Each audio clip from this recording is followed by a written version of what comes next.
messieurs, bonsoir et encore une fois, merci pour votre fidélité à l'émission Son Détour et toutes nos excuses pour ce léger retard et pour les quelques problèmes techniques qui ont fait que nous puissions commencer avec quelques minutes de retard.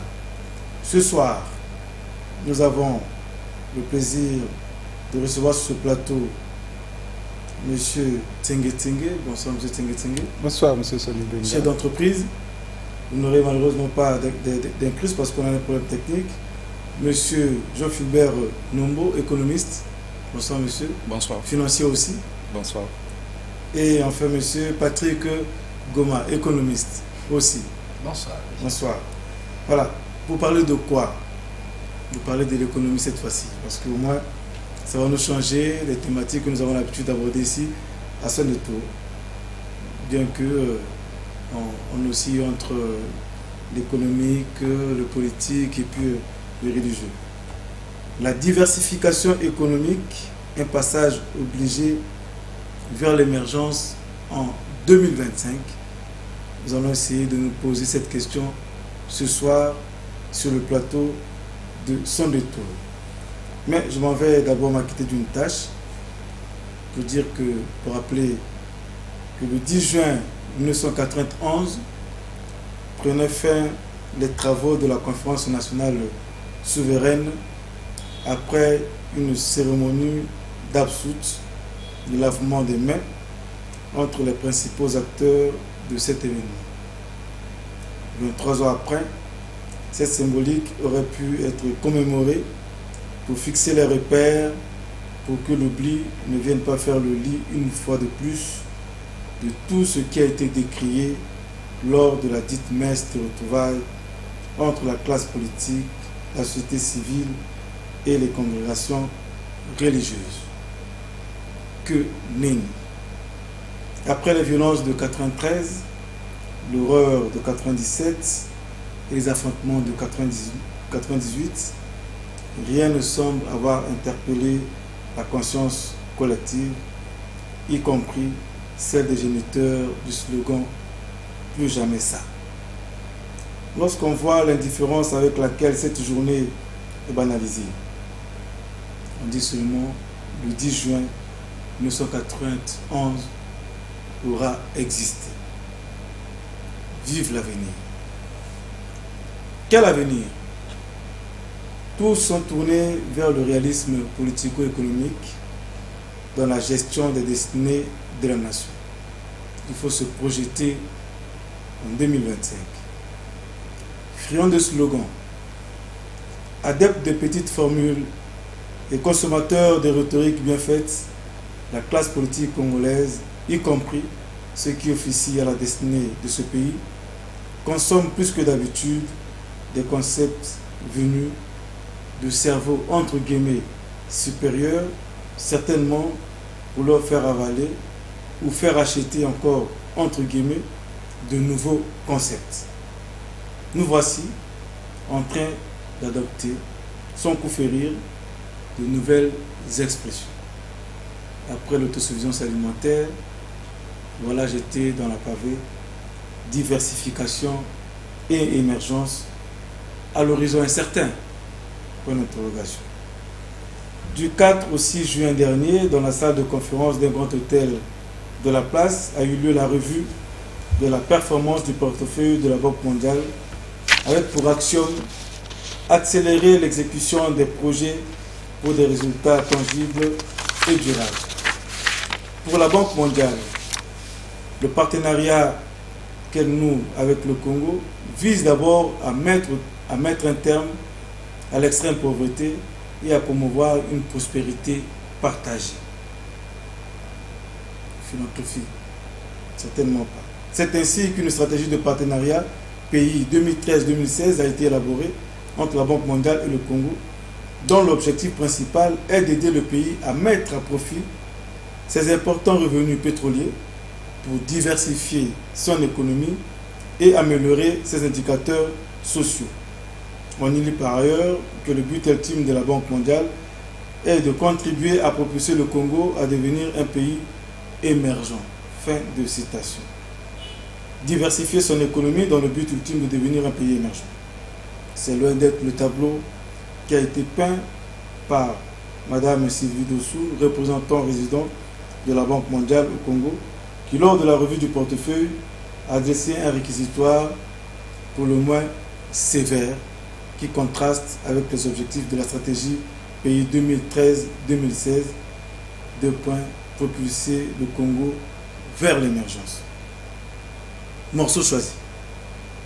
Un taux de croissance du PIB en baisse de 2005 à 2014, une baisse de la production pétrolière malgré la stabilité des cours du baril de pétrole, des dépenses budgétaires en hausse malgré des recettes en hausse, pays à revenus intermédiaires de la tranche inférieure qui avoisine 2600 $ par habitant, alors qu'il faut des revenus par habitant qui avoisineraient les 6969 $ pour devenir pays à revenus intermédiaires de la tranche supérieure, ce qui est loin du compte. Et de 2010 à 2013, une reprise de l'endettement qui contraste avec le passage où nous sommes passés avec la réduction de notre dette.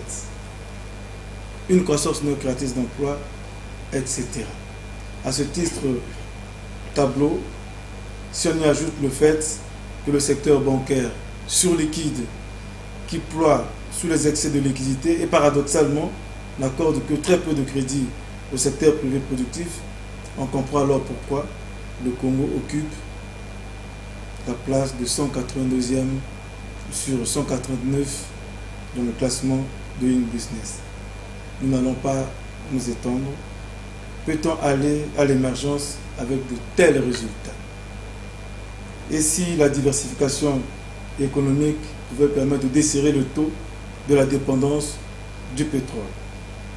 Peut-on réussir sans que les conditions de bonne gouvernance, de meilleure distribution des ressources nationales d'agriculture performantes soient réunies?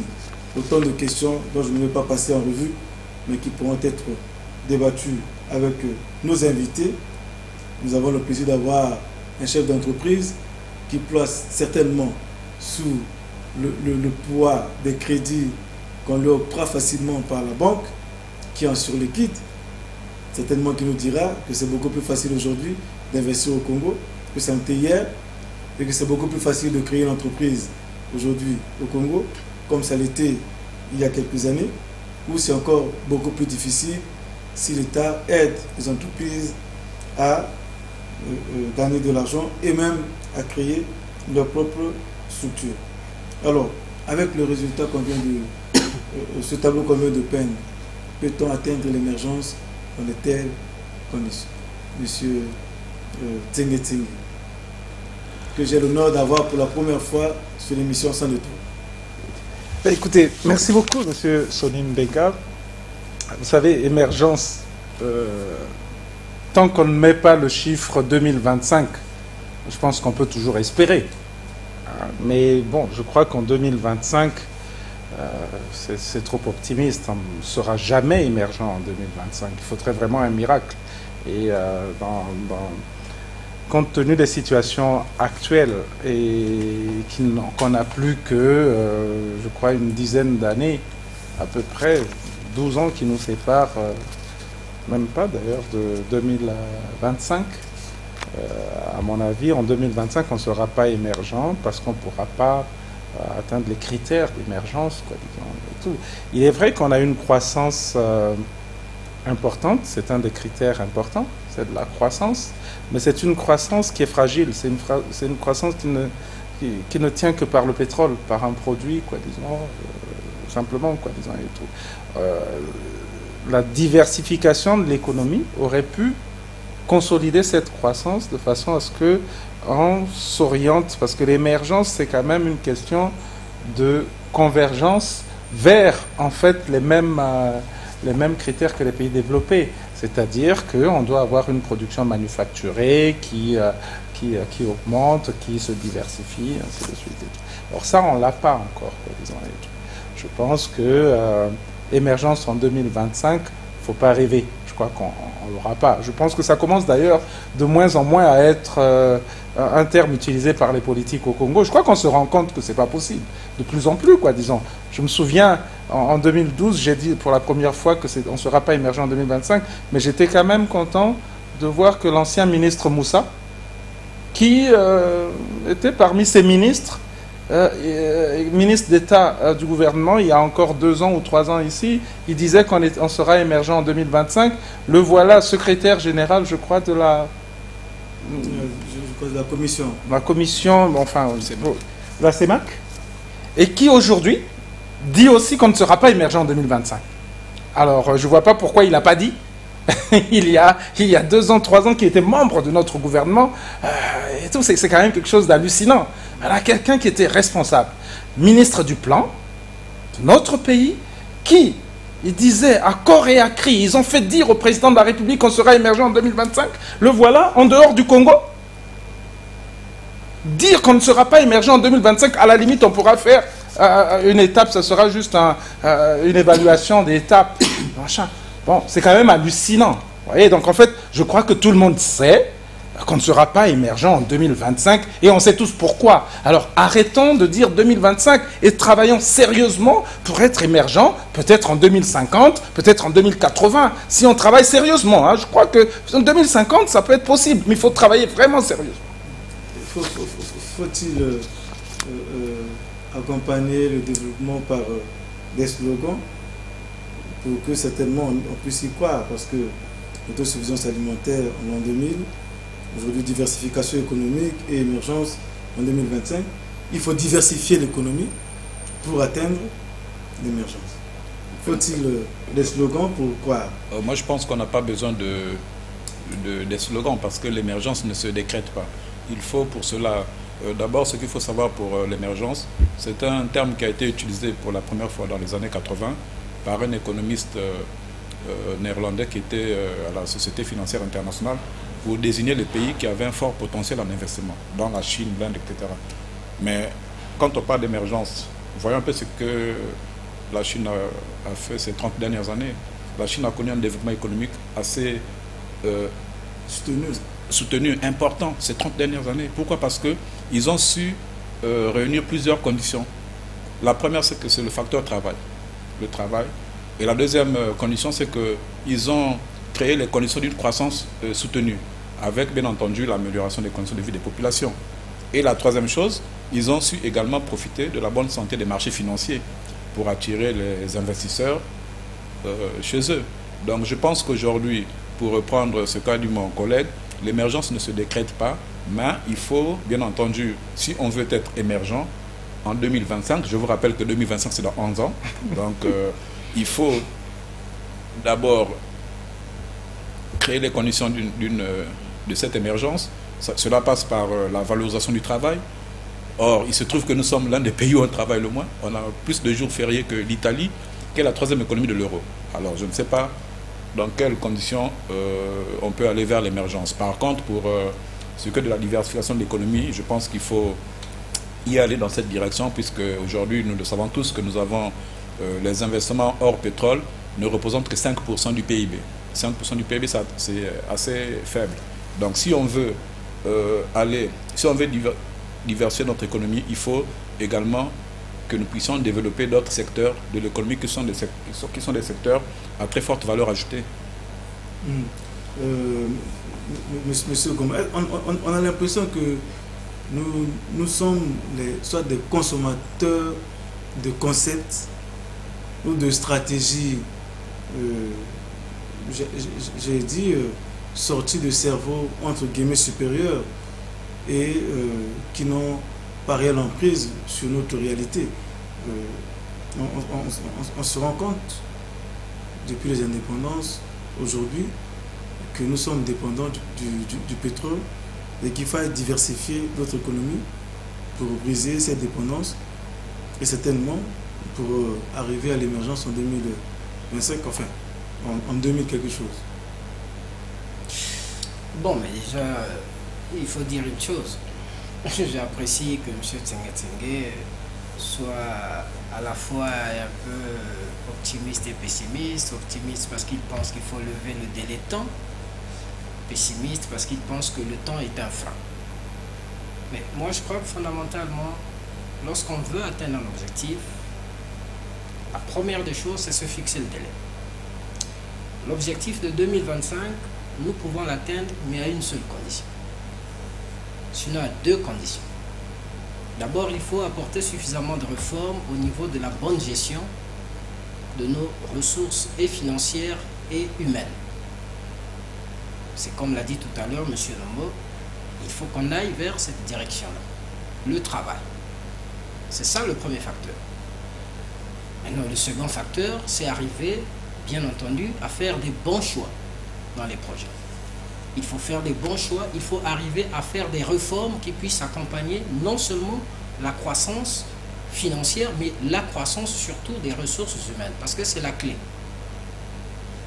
Pour être émergent, l'émergence déjà étant une quête permanente, nous ne vivons que pour ça. Ça veut dire qu'il faut aller vers l'excellence, vers les bonnes conditions de vie, les bonnes conditions de travail. Donc, dans un premier temps, il faudrait, moi je pense fondamentalement, qu'on puisse avoir d'abord, qu'on puisse accepter d'abord le concept.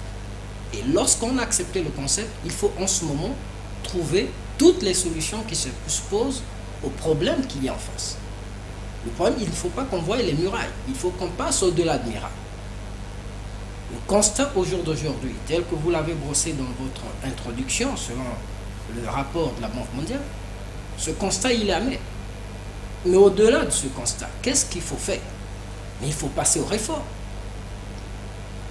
Mais parce que vous l'avez signifié que depuis 2010, notre production pétrolière est en pleine chute. L'unique élément qui nous maintient en vie, c'est la bonne tenue du marché pétrolier. Mais en ce moment, il faut anticiper sur les réformes.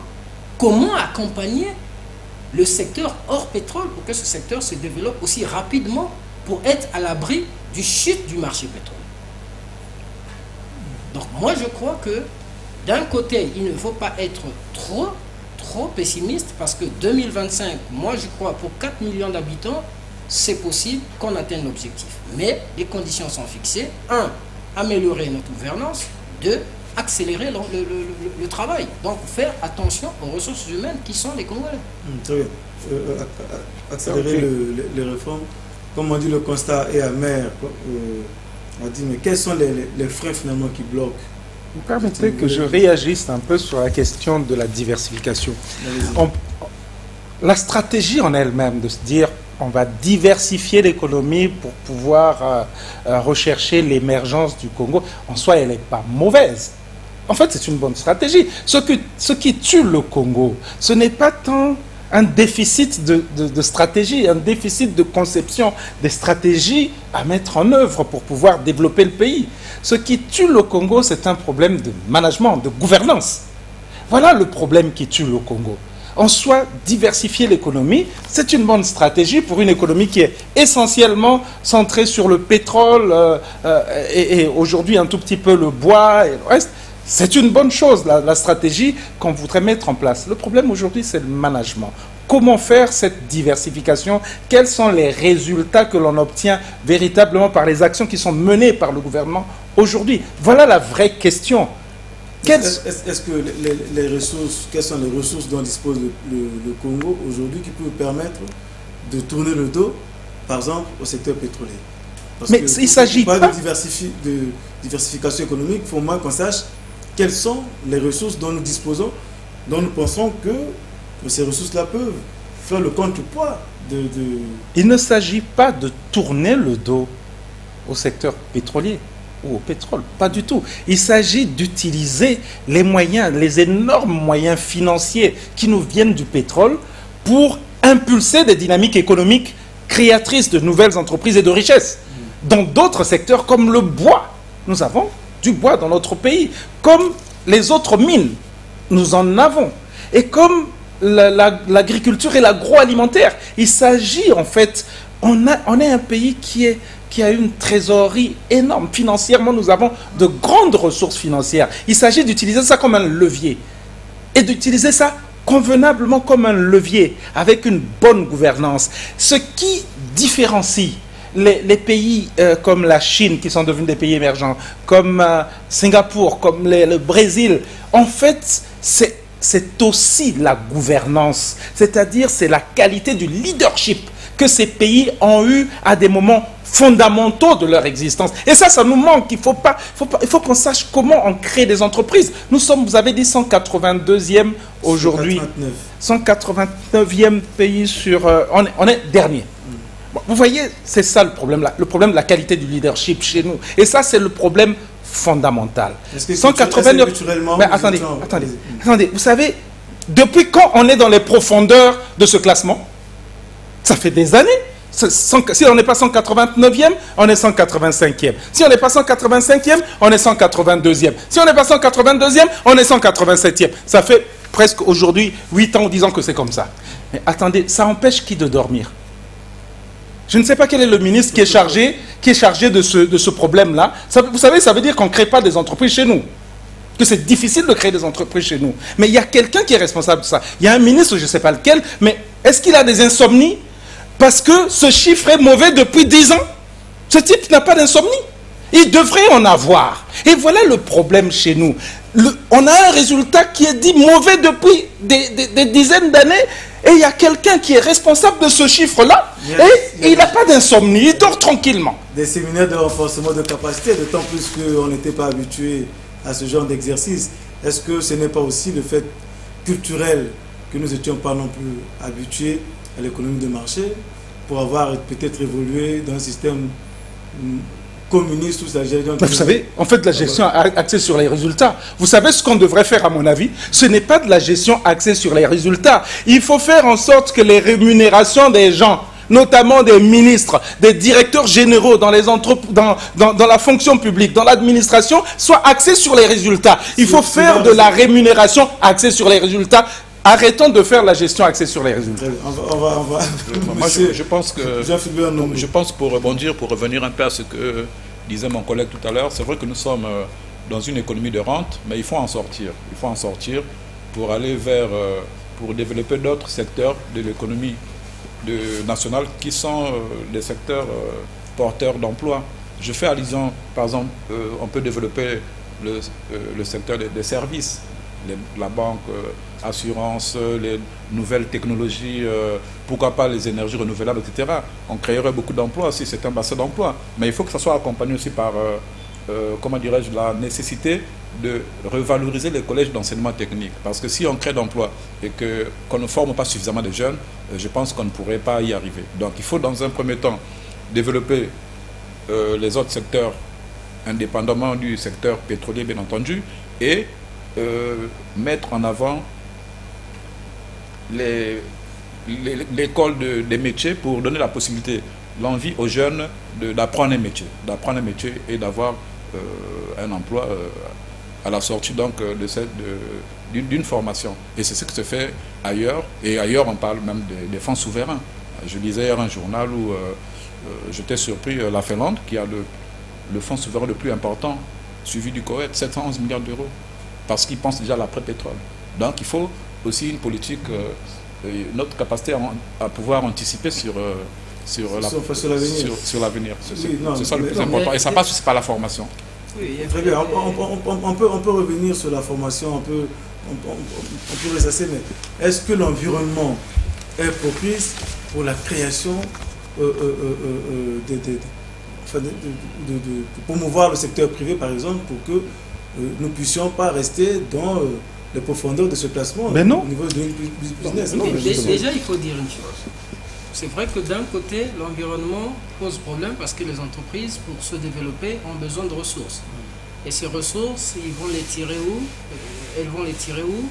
Au niveau, forcément, des banques. Nous avons des banques au jour d'aujourd'hui qui sont en surliquidité, ce qui est connu, le dernier rapport le dit. Mais paradoxalement, le crédit à l'économie est tellement faible. Donc, ça veut dire que c'est là qu'il faille travailler. C'est comme le disait M. Tsenguetsenge tout à l'heure, le ministre qui est en charge de ces questions ne devait pas dormir, parce qu'il faut aller aux performances. Combien d'entreprises avons-nous? Dans quel secteur? Comment faire que rapidement ces entreprises se développent? Il y a des mécanismes et des réformes à mettre en place. Au jour d'aujourd'hui, lorsque vous allez par exemple au niveau des services de la fonction publique, vous avez plusieurs services où les gens sont pratiquement assis, ils ne travaillent pas. Mais ils ne travaillent pas parce qu'il n'y a pas de boulot, mais ils ne travaillent pas parce que le management pose problème. celui qui est à la tête du service, sinon le ministre qui est à la tête du ministère, n'encourage pas, ne met pas en mouvement ses agents. C'est le chômage divisé, le sous-emploi. Vous avez des entreprises qui, au jour d'aujourd'hui... Ils sont dans leur ministère, ils jouent au Cogelo. Effectivement. Au jour d'aujourd'hui, vous avez des entreprises qui n'arrivent pas à se développer. Vous avez un chef d'entreprise sur le plateau, M. Tsenge. Posez-lui la question. Combien de fois les agents du ministère des Finances, de la Fiscalité, sont arrivés au niveau de son entreprise pour regarder les problèmes qu'il a, l'accompagner dans le développement de son entreprise? Je ne crois rien du tout. Mais ces agents sont dans leur bureau, se tournent les pouces à longueur de journée, ils n'ont rien à faire. Mais c'est là. La question, est-ce que l'environnement est propice pour encourager le secteur privé à pouvoir s'épanouir? Parce que c'est un autre critère pour que... Oui, mais l'environnement est propice. Il faut savoir, il faut qu'on arrive à comprendre ce que c'est qu'un environnement propice. Ok. Il est propice déjà parce que les banques sont surcritées. Donc, il y a des liquidités pour accompagner ces entreprises. Mais le blocage... Ce ne sont pas des banques de dépôt, ce sont des banques de dépôt? Non. Au-delà du fait que ce soit des banques de dépôt, c'est pour ça que je parle déjà de la surdité qui est là. Ça veut dire quoi?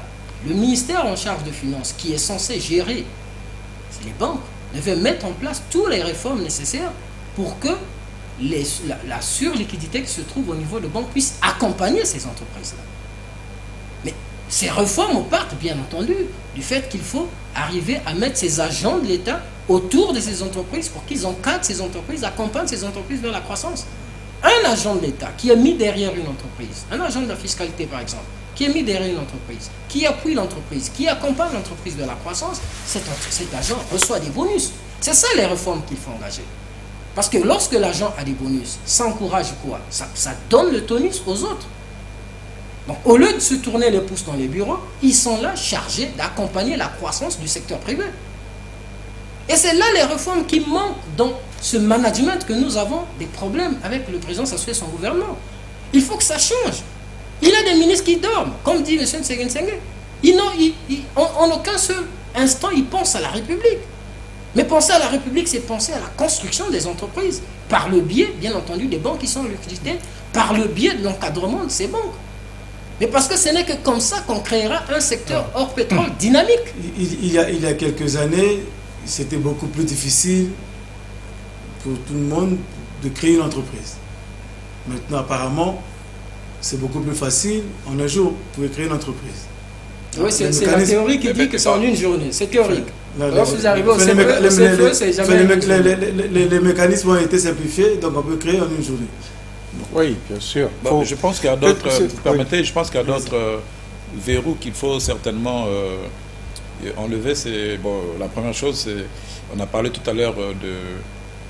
le manque de crédit, les banques, hein, il y a une frilosité des banques à accompagner les jeunes dans la réalisation de leurs projets, ça c'est le premier point. Mais il faut aussi assainir le climat des affaires, la lutte contre la corruption également, c'est important, et le manque de formation et d'information. Donc autant des obstacles qu'il faut vraiment lever si nous voulons vraiment aller vers la diversification de notre économie. Et puis il faut bien entendu aussi créer les conditions d'une croissance assez durable et soutenue pour... attirer les investissements étrangers aussi dans notre pays. Et ça, c'est important, à mon avis. Oui. Vous savez, quand on parle de créer une entreprise, il faut distinguer la création de l'entreprise des formalités d'entreprise. C'est deux choses différentes. On a bien fait de vous inviter, vous êtes chef d'entreprise. Oui, vous savez, on peut faire les formalités de création d'une entreprise en quelques jours. Peut-être que ça prendra 2 semaines ou 3 semaines. Je ne sais pas, même si c'est 1 mois. À la limite, pour moi, je pense que ce n'est pas dramatique.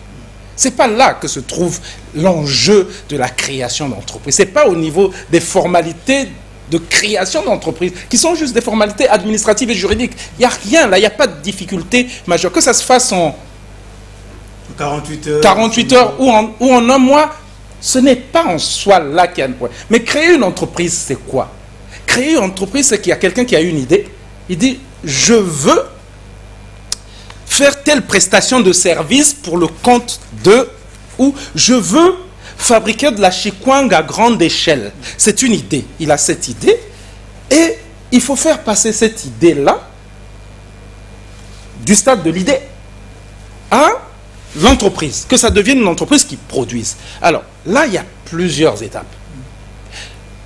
je veux fabriquer de la chikwang, donc il faut que je transforme cette idée en un projet.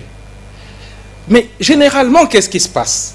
Aujourd'hui, chez nous, quand quelqu'un a cette idée, il frappe où? Il ne sait pas à quelle porte il faut que je frappe, qui va m'aider à faire passer mon idée à un stade de projet. C'est-à-dire, ça devient un projet, c'est quoi? C'est quelque chose qui est structuré, vous avez des objectifs, vous avez peut-être fait une étude de marché, ainsi de suite et tout, vous commencez à avoir un business plan.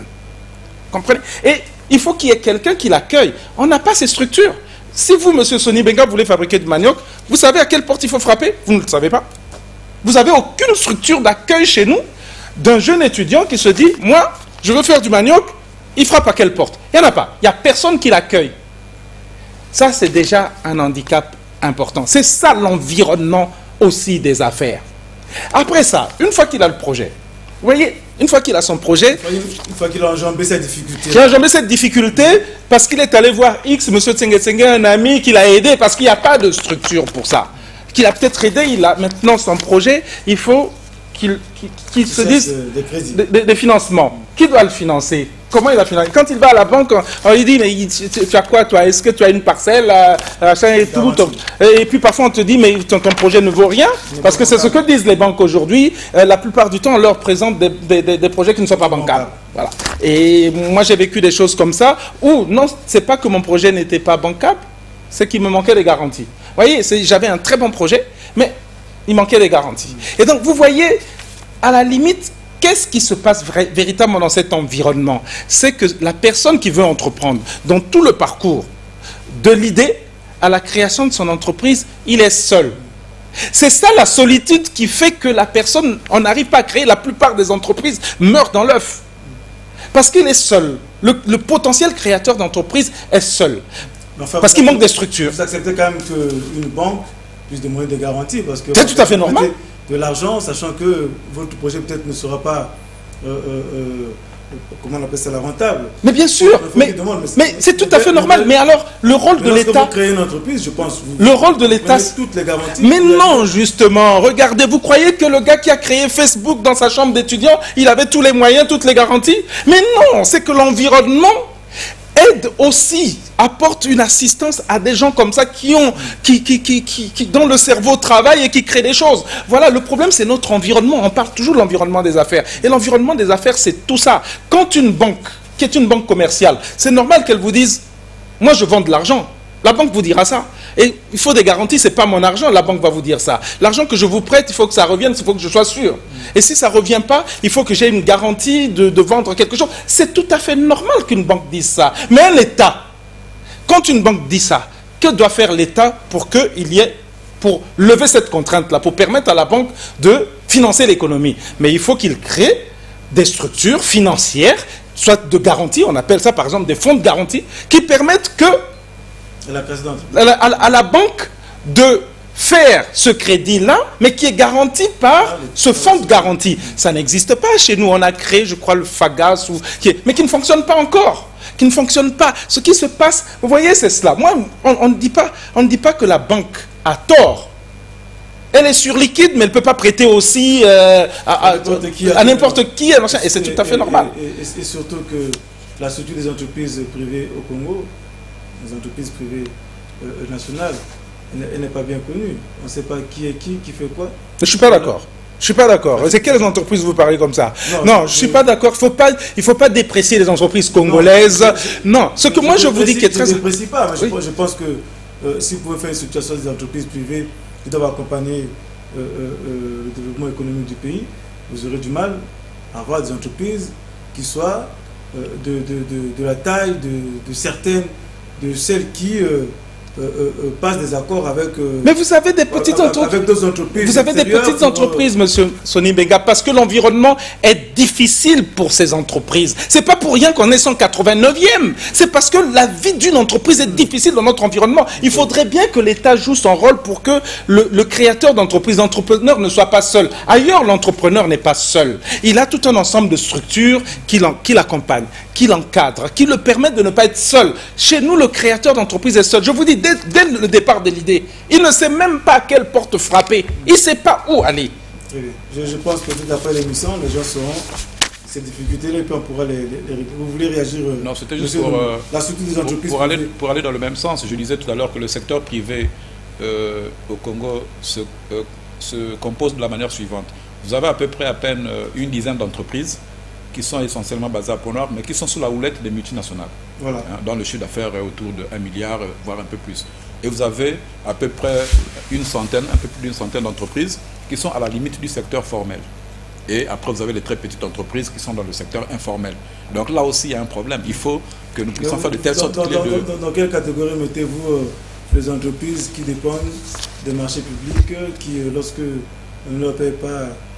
ça, ce sont les... Je ne parle pas des... Non, je dis dans quelle catégorie, parce que c'est aussi intéressant de savoir quelle est la structure des entreprises. Ils sont beaucoup plus dans le secteur informel.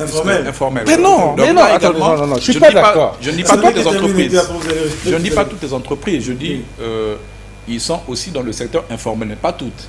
Mais ce qu'il faut faire, c'est de faire de telle sorte que nous puissions aujourd'hui créer les conditions, des structures qui permettent aux Congolais, aux entrepreneurs, qui les encouragent à créer des entreprises, à aller dans la relation à réaliser leurs projets.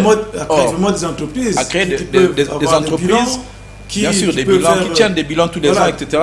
Mais aussi, l'État, les pouvoirs publics l'État doit aussi, comment dirais-je, mettre la pression sur les banques aussi pour accompagner les entrepreneurs à réaliser leurs projets. Pourquoi? Parce que la mission d'une banque, c'est de donner le crédit et de collecter l'épargne des ménages. Or, il se trouve qu'aujourd'hui, les banques ne font pas leur mission. Et ça aussi, ça vient, comment dirais-je, à mon avis... Vous déposez, vous retirez. Bon, voilà. Donc, à mon avis, ça ne facilite pas les choses. Donc, il faut faire des efforts dans ce sens-là aussi. Je pense qu'on peut y arriver avec la bonne volonté. Ok. Monsieur Gomé, puis après, nous allons quand même suivre le petit reportage sur la revue de portefeuille pour regarder un peu le sujet, pour que nous puissions revenir sur la question que nous avons posée. Diversification économique, un passage obligé vers l'émergence en 2025, parce que nous parlons de diversification économique, peut-être certains ne savent pas ce que c'est que la diversification économique. Pourquoi est-ce qu'on doit diversifier notre économie? Est-ce que nous dépendons que du pétrole? Il y a d'autres ressources qui existent, quelles sont celles qui sont compétitives, qui peuvent peut-être pas venir nous pousser à tourner le dos, mais venir en appoint ou en appui au secteur pétrolier. Rapidement, et puis après nous allons partir. Bon, mais déjà le concept de diversification, vous allez remarquer que depuis que je prends la parole, je ne l'utilise même pas. Parce que notre économie ne souffre pas fondamentalement de diversification. Elle souffre de dynamisme. Je crois que c'est un peu M. Tsenge qui a relevé cela. C'est le dynamisme. Quel est le nouveau secteur qu'on va apporter dans l'économie congolaise? Le secteur du bois, il existe depuis toujours. Celui des mines solides, il existe depuis toujours. On va diversifier où? Au jour d'aujourd'hui, vous avez en face de vous un gouvernement qui vous dit diversification et vous parle des mines solides. Mais les mines solides, ça fait des années qu'on les exploite. Mais paradoxalement, c'est là qu'il faut encadrer. Vous voyez très bien que depuis plusieurs années, notre économie qui ne vit que de la rente pétrolière a eu beaucoup de difficultés dès lors que nous sommes restés dans les contrats de concession. Mais le passage des contrats de concession au contrat de partage de production nous a apporté suffisamment de ressources. C'est pour ça qu'au jour d'aujourd'hui, nous avons les ressources qui sont là. Mais qu'est-ce que nous sommes en train de faire avec le secteur des mines solides? Nous sommes repartis au contrat de concession. C'est là le danger. Parce que c'est ça la force d'un gouvernement. Savoir maîtriser les ressources. Savoir regrouper les ressources. Savoir trouver les ressources. Mais lorsque vous engagez un tel secteur, vous dites diversification de l'économie, parce qu'on lance le secteur des mines solides, mais vous repartez dans la situation qui nous a emprisonnés dans le secteur des mines liquides. Donc, dans les contrats de concession, ça veut dire que ce gouvernement, et M. Sassou, ils n'ont rien compris. Mais il faut rester dans le contrat de partage de production pour maintenir un rythme. Mais parce qu'il nous faut beaucoup de ressources pour dynamiser les autres secteurs. Les secteurs de l'agro-pastoral, le secteur des services, ainsi de suite. Il nous faut suffisamment de ressources. Mais lorsque déjà dans la mobilisation des ressources, on ne trouve pas les voies qu'il faut, ça veut dire qu'on n'a rien compris. Et c'est pour ça tout à l'heure, lorsque dans votre introduction, vous avez parlé de slogans, effectivement, là nous sommes en situation de slogan, où vous avez un gouvernement qui vous fait des slogans, mais dans les faits, il n'y a rien du tout. Parce qu'ils sont conscients que rester dans les contrats de concession, c'est tuer la ressource financière du pays. C'est pour ça qu'il faut qu'on sorte de là. Comment accompagner les entreprises? Comment dynamiser l'économie? Mais c'est en faisant des bons choix. Et vous allez remarquer que depuis toujours, nous sommes au mal côté, que ce soit sur le classement de business ou encore que ce soit dans la gestion de nos investissements. Pourquoi? Mais parce que nous faisons des mauvais choix. Nous avons des erreurs, le gouvernement fait des erreurs économiques graves. Nous avons relancé la situation d'endettement, comme vous l'avez dit dans votre introduction. Entre 2010 et aujourd'hui, nous sommes repartis dans la situation d'endettement, ce qui n'est pas bon pour notre économie. Parce que si déjà en 2010... Ce constat, nous le tenons de la Banque mondiale. Mais je crois que sur vos plateaux, je l'ai dit plusieurs fois. Mais si déjà en 2010, nous avons atteint le point d'achèvement du PPTE, c'était pourquoi? Mais c'est parce que notre situation d'endettement était pire. Et que ces partenaires ont eu à la limite pitié du Congo. Mais au lieu qu'on tire les leçons et construire des bonnes réformes, non. Nous sommes repartis. Et à côté de l'endettement est collé le déficit budgétaire. Vous ne pouvez pas faire avancer une économie dès lors que vous arrivez à essuyer année après année des déficits qui vont jusqu'à 18, 17, 18%. Mais comment allez-vous avancer? Mais ça veut dire que c'est là, par rapport au dernier rapport, le rapport que nous allons suivre tout à l'heure, mais quelle devait être la vision du ministre même des Finances? Comment est-ce qu'il devait anticiper? On devait déjà avoir une session d'urgence au niveau du gouvernement. Et au jour d'aujourd'hui, on devait déjà commencer à débattre sur les grandes lignes du budget de 2015 pour qu'on sache qu'est-ce qu'il faut intégrer dans ce budget afin qu'on trouve des solutions aux problèmes qui se posent. Mais jusqu'au jour d'aujourd'hui, rien ne se fait. Ils ont ce rapport de façon anticipée. Le public l'a eu autour du 4, du 6, mais eux, ils l'ont avant. Et qu'est-ce qu'ils ont fait dans l'intermédiaire pour anticiper? Rien du tout. Mais c'est là que nous devons avoir des vrais débats et non aller sur des faux débats que nous assistons au jour d'aujourd'hui. Il faut aller sur les vrais débats, la vie économique de la nation, la vie des peuples. Comment est-ce qu'il faut emmener le peuple au travail? C'est ça qu'il faut, des réformes. Non, nous venons au vrai débat. Hein. Revenons au vrai débat. Aux questions économiques, et peut-être qu'on va laisser les autres questions à la périphérie. Nous allons partir à la régie pour suivre ce court extrait du reportage de la DRTV rendu par Giscard Maungu sur la revue du portefeuille de la Banque mondiale, et après on reviendra sur ce plateau pour nous poser la question sur l'opportunité de la diversification économique dans notre pays. À la régie, si vous êtes prêts, 2014, année de l'accélération et de la mise en œuvre des projets financés conjointement par la Banque mondiale et la République du Congo. C'est dans ce contexte que se sont ouverts ce mercredi à Brazzaville les travaux de la revue 2014 de la performance du portefeuille de la Banque mondiale en République du Congo. D'après une analyse faite par la Banque mondiale, plusieurs projets relevant des infrastructures comme le PEDU et le CABA, du développement humain à l'instar du PDS dans le domaine de la santé et de l'Isungi, voire dans le secteur de l'agriculture, à savoir le PDRP, s'exécute avec succès et avance progressivement vers les objectifs voulus. À côté de ces projets, les efforts sont à fournir pour le reste des 11 projets du portefeuille actuel de la Banque mondiale en République du Congo. Le Congo a du potentiel en ce qui concerne l'agriculture, les mines, le tourisme, la forêt, et nous aimerions voir ces secteurs avoir un peu plus de poids dans l'économie nationale pour encore une fois générer des emplois et permettre de lutter efficacement contre la pauvreté. L'économie congolaise est plombée par certaines contraintes que nous sommes en train de lever. D'où l'objet des nombreuses réformes au niveau douanier, réformes au niveau institutionnel, réformes diverses au niveau de l'État pour justement créer les conditions de compétitivité de l'économie congolaise. Les causes sont multiples. La lenteur dans la réception des fonds de contrepartie du gouvernement pour la mise en œuvre des projets, la planification et le suivi peut adapter des conditions de mise en vigueur des projets, la faible implication de la société civile dans le suivi et l'évaluation des résultats sur le terrain.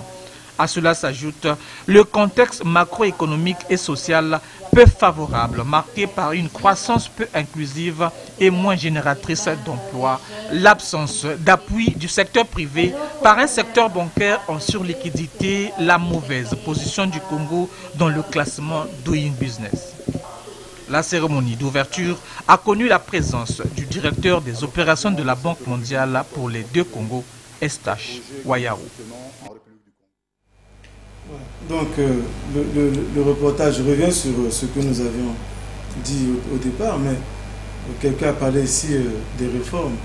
Lorsqu'on entend le ministre du Plan parler que l'économie congolaise est plombée par un certain nombre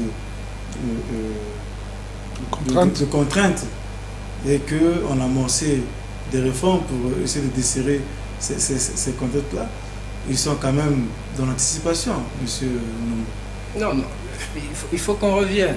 Il faut qu'on revienne. Vous savez, avant que le ministre Raphaël Mokoko arrive là, il est un cadre du ministère du Plan, il connaît ces choses. Ce n'est pas aujourd'hui que l'économie congolaise est plombée par ces leviers-là. Ça fait plus de 20 ans. Mais ça fait plus de 20 ans que la Banque mondiale et nous revenons sur les mêmes choses. Ou on est gestionnaire ou on n'est pas gestionnaire. Lorsqu'on gère, on se rend compte qu'on est plombé là, mais il faut trouver la solution et sortir, qu'on ne revienne plus là-dessus. Mais lorsque Madame Dessous parle de dynamisme de notre économie, il dit nous avons une économie dynamique. Mais nous avons reçu le président Xi Jinping il y a 2 ans ici, qui a dit la même chose. J'ai vu un pays plein de dynamisme. Mais quelle est la véritable interprétation que nous donnons au mot dynamisme? Mais c'est un pays où il n'y a pratiquement rien qui est fait. Ça veut dire qu'on peut émerger dans tous les sens. Dans tous les secteurs, quelque chose peut bouger. C'est ça la véritable interprétation. Et vous voyez que M. Mokoko vient dans une théorie politique. Nous sommes plombés. Non. C'est là qu'il faut sortir. Il faut être technicien. Le technicien, c'est celui qui dit, voici là où nous sommes plombés, voici la solution qu'on va trouver. Est-ce que les entreprises sont bloquées ou à quel niveau? Voici la solution que nous allons donner aux entreprises. C'est ça, techniquement, qu'il faut dire aux gens.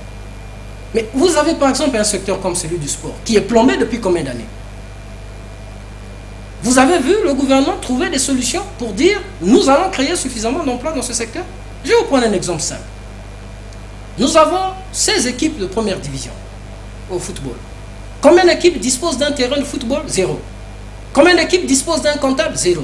Combien d'équipes disposent d'un siège, d'un administrateur juridique? 0. Mais vous avez là une mine d'or là. Mais il faut aller créer les emplois là. Quel est le rôle du gouvernement? Mais ça allait simplement appuyer, soutenir ces clubs-là dans la mise en place des structures et permettre à ce que des emplois se développent autour. Mais vous voulez chercher les emplois où? Il faut faire venir les Chinois pour que vous trouviez les emplois. Mais les emplois sont au bout du nez des Congolais. Il faut aller vers les solutions. Il y a quelques semaines ici, je crois, quelques mois, nous avons passé une émission ici où nous avons dit ce qui se passe dans le secteur Prenons le tourisme. Du commerce, par exemple, où vous avez des unités de commerce qui ne tiennent aucune comptabilité. Il y a 2 ans, le gouvernement a pris une décision de mettre au niveau de tous les commerces des caisses enregistreuses. C'était déjà pour essayer d'accompagner quelque chose, de maîtriser le chiffre d'affaires de ces commerces au jour d'aujourd'hui. Rien n'est fait.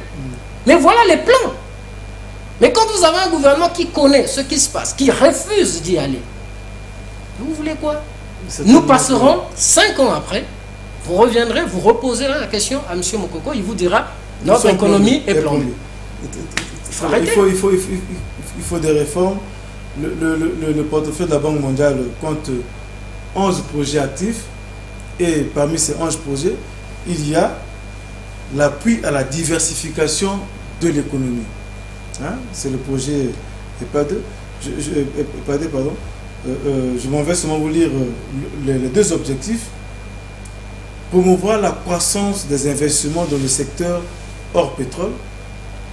Secteur hors pétrole, donc c'est un mot qu'il faut qu'on y en parle.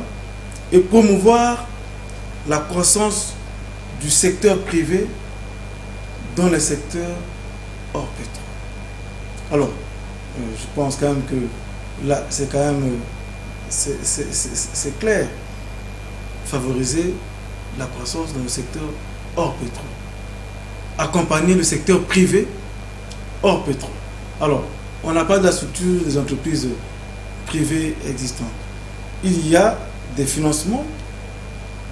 La Banque mondiale apporte 10 millions de dollars pour aider, financé par le Congo et la Banque mondiale.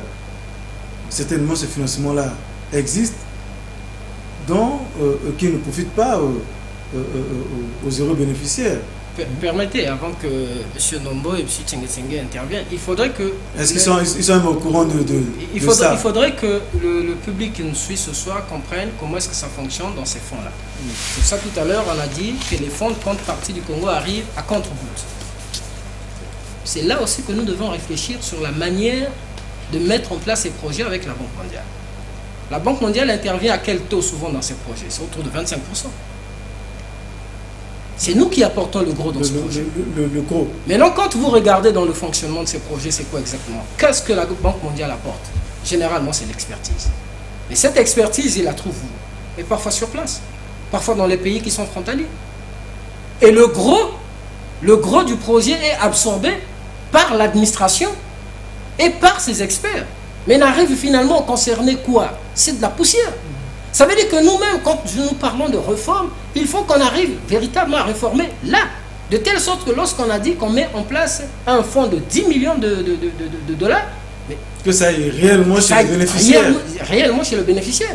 Si la Banque mondiale doit venir absorber la totalité, ça les frais d'expertise, d'études, de machin. Si nous pouvons aller nous-mêmes de façon directe, parce que tout ce que la Banque mondiale et le FMI nous reproche, c'est quoi?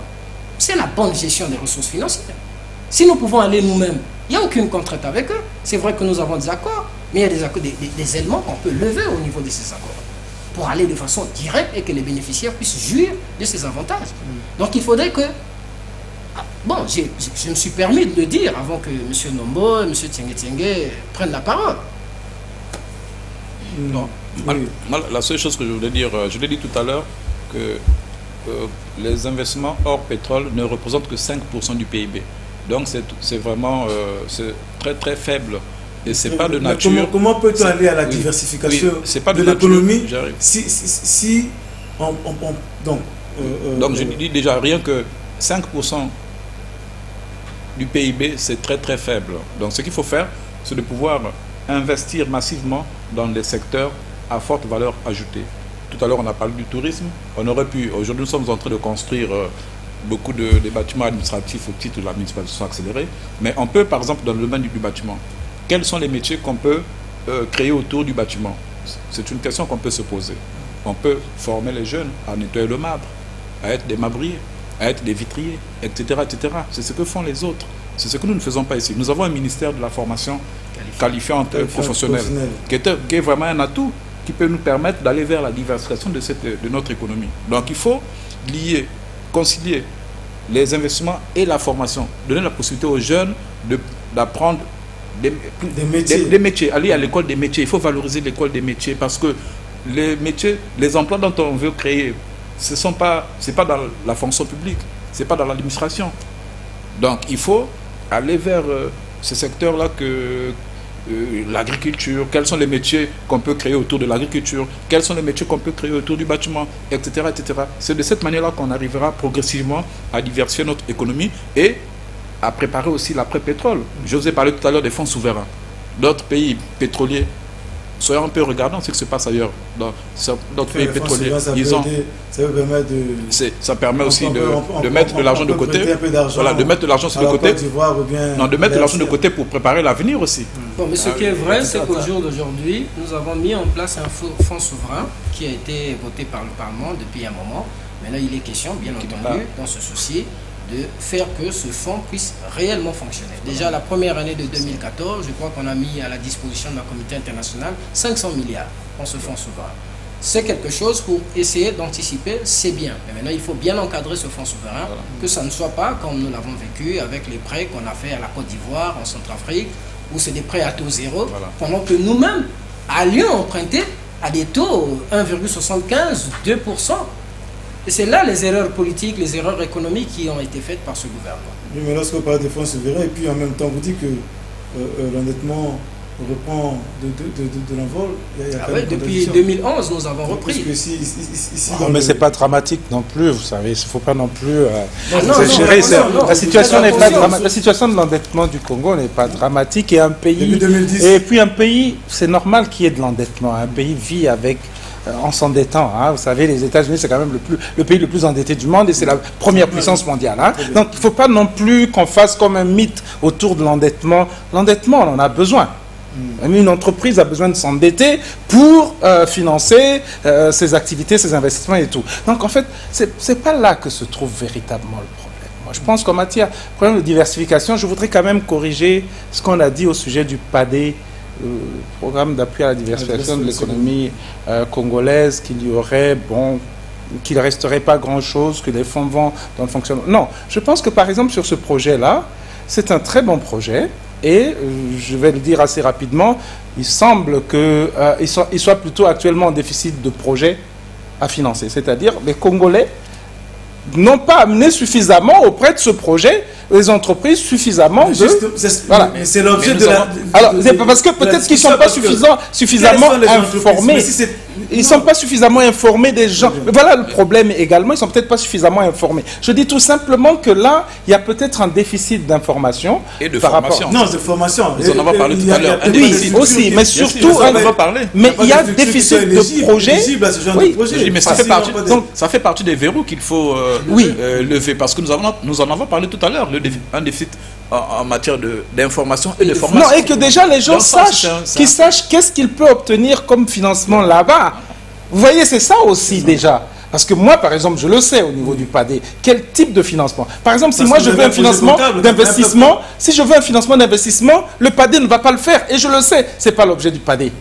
Par contre, si j'ai besoin d'un financement de renforcement de mes ressources humaines, de mes compétences et tout, c'est possible avec le PADé à travers des programmes de formation. Donc, il faut qu'il y a quand même de l'information. Mais je voudrais quand même revenir sur le problème de la diversification et de ce qui a été dit au sujet de ce que le ministre délégué chargé du plan a dit. Vous savez, le problème du Congo en matière de diversification, je crois que il faut, et là je ne suis pas tout à fait d'accord avec mes collègues, on pense que notre administration ne sait pas qu'il faut valoriser tel métier, qu'il faut faire ceci aussi. Non, je pense que notre pays excelle quand même en matière de diagnostic. Généralement en matière de diagnostic, nous faisons des bons diagnostics. Et aussi, généralement, en matière de stratégie... Quel remède qu'on... Voilà, le problème au Congo, je vais me répéter peut-être un tout petit peu, c'est un problème de gouvernance et d'efficacité de l'action du gouvernement. Vous voyez, prenez le problème de cette création d'emplois, parce que si on veut diversifier, le Congo sait que c'est à travers, le gouvernement le sait, que c'est à travers la création d'entreprises. Mais il se passe qu'on n'a pas de structure de création d'entreprises. Donc, généralement, le Congo ne sait pas comment on fait pour créer des entreprises. Nos fonctionnaires ne le savent pas tout à fait. Alors, on a mis en place un haut conseil du dialogue public-privé chez nous, qui existe, mais qui n'est pas opérationnel. Vous voyez, c'est ça le problème. Qui n'est pas opérationnel. Mais en combien de temps va-t-on faire en sorte que ce haut conseil du dialogue public-privé soit opérationnel? Si on veut être émergent, on dit en 2025. Moi, je n'y crois pas. Ce n'est pas possible. Si vous mettez 5 ans pour qu'un haut conseil du dialogue public-privé soit opérationnel, ou 10 ans, mais en combien de temps vous allez faire l'émergence? Vous voyez déjà ça. Ça pose le problème de l'efficacité du leadership gouvernemental. C'est-à-dire qu'on prend trop de temps pour réaliser un certain nombre de choses. A contrario, vous savez qu'il y a certaines choses qui vont vite. Il suffit de voir la municipalisation accélérée. Hein? Quand vous voyez qu'on va construire les bâtiments dans une région donnée, vous voyez qu'en 2 ans, ça se passe. Bon, les gens savent pourquoi ça se passe comme ça. Et pourquoi, pour un projet comme celui du Haut Conseil, qui est très important, parce qu'on sait que la diversification de l'économie va se faire avec la création de nouvelles entreprises. Et que ce n'est pas seulement des entreprises étrangères qui viennent. Vous voyez, malgré le fait que les entreprises étrangères viennent au Congo, on le voit, ils sont dans les mines. On les voit, Exaro, bon, on voit les entreprises chinoises qui sont ici, mais la création d'entreprises, on est toujours 189e. Ça veut dire quoi? C'est la création locale d'entreprises qui est un problème. Avec des Congolais. congolaise. Congolaise. C'est ça que c'est bien indiqué. Vous voyez, bien indiqué, et ça, la représentante de la Banque mondiale a bien dit. Il ne s'agit pas d'entreprises privées étrangères, mais d'entreprises privées nationales. C'est ça que je veux dire. Et donc, vous voyez, et là, nous ne savons pas faire. Je vous prends d'autres projets. Regardez. Mais pourquoi nous ne savons pas faire? Nous ne savons pas le faire et nous sommes efficaces. L'efficacité du gouvernement est très faible dans les actions, à part certaines actions, et on sait pourquoi, dans le domaine des travaux publics, parce que c'est très visible. On aime bien construire les routes, parce que une fois que vous avez fait ça, vous montrez que j'ai fait quelque chose. Une fois que vous avez construit le bâtiment de la préfecture à tel endroit, vous montrez que j'ai fait quelque chose. Mais ce qui est plus subtil pour le développement économique, qui permet de créer les richesses, qui permet de créer les entreprises, et ça ne se voit pas bien. On n'investit pas suffisamment d'énergie là-dedans et on est beaucoup moins efficace. Et ça, on a besoin. On a besoin que le Haut Conseil du dialogue public-privé fonctionne. Donc, vous pensez que les pouvoirs publics n'évoluent que dans la démagogie? Parce que tout ce qu'ils montrent, c'est juste pour faire finalement leur promotion. Mais écoutez, c'est très évident. Regardez tout l'investissement qu'on fait sur les travaux publics. Pourquoi? Parce que c'est visible. Ils ont besoin de visibilité, mais ce qu'on a besoin, c'est aller au-delà de la visibilité. Il y a des actions qu'il faut faire. Elles sont entrepreneuriales et le pays a besoin de ça. Tenez, je vais vous dire, prendre un exemple. Le Code du travail. Le ministère chargé, c'est le ministère du Travail. Il y a un Code du travail qui est en chantier. Ça fait plus de 5 ans qu'il est en chantier. Et un nouveau Code du travail qui est censé nous amener, normalement, qui devait nous permettre de faire... vous savez, c'est ça. Vers cette émergence. Vers cette émergence et tout. Attendez. Quelle est cette efficacité de ce ministère, s'il vous plaît, qui met 5 ans et le Code du travail ne sort toujours pas? Mais le Code du travail, c'est un instrument de gestion des relations entre les entreprises, l'État, les salariés et tout. C'est ça qui vous permet. Alors vous mettez 5 ans, un ministère du travail. Vous voyez, c'est ça. Le problème, c'est l'efficacité de l'action gouvernementale. On met trop de temps et ça fait qu'une fois que vous mettez trop de temps comme ça, vous ne réalisez pas. Mais pourquoi ils mettent trop de temps? Vous savez, parce que leur vie ne dépend pas des résultats en question. Ça dépend de l'argent du pétrole. Le pétrole, c'est notre malédiction. Vous voyez, ce qui se passe, c'est quoi? Le fonctionnaire ou le ministre, mais son salaire, ce qu'il gagne, ne dépend pas qu'on ait sorti comment ça s'appelle, le Code du travail en 1 an ou en 10 ans. Ça ne change rien, il a toujours son salaire à la fin du mois. Vous voyez, c'est ça notre problème. Et son salaire vient d'où? Son salaire ne vient pas du fait de ce résultat, son salaire vient du pétrole, c'est-à-dire le travail des autres. On a mis le gars.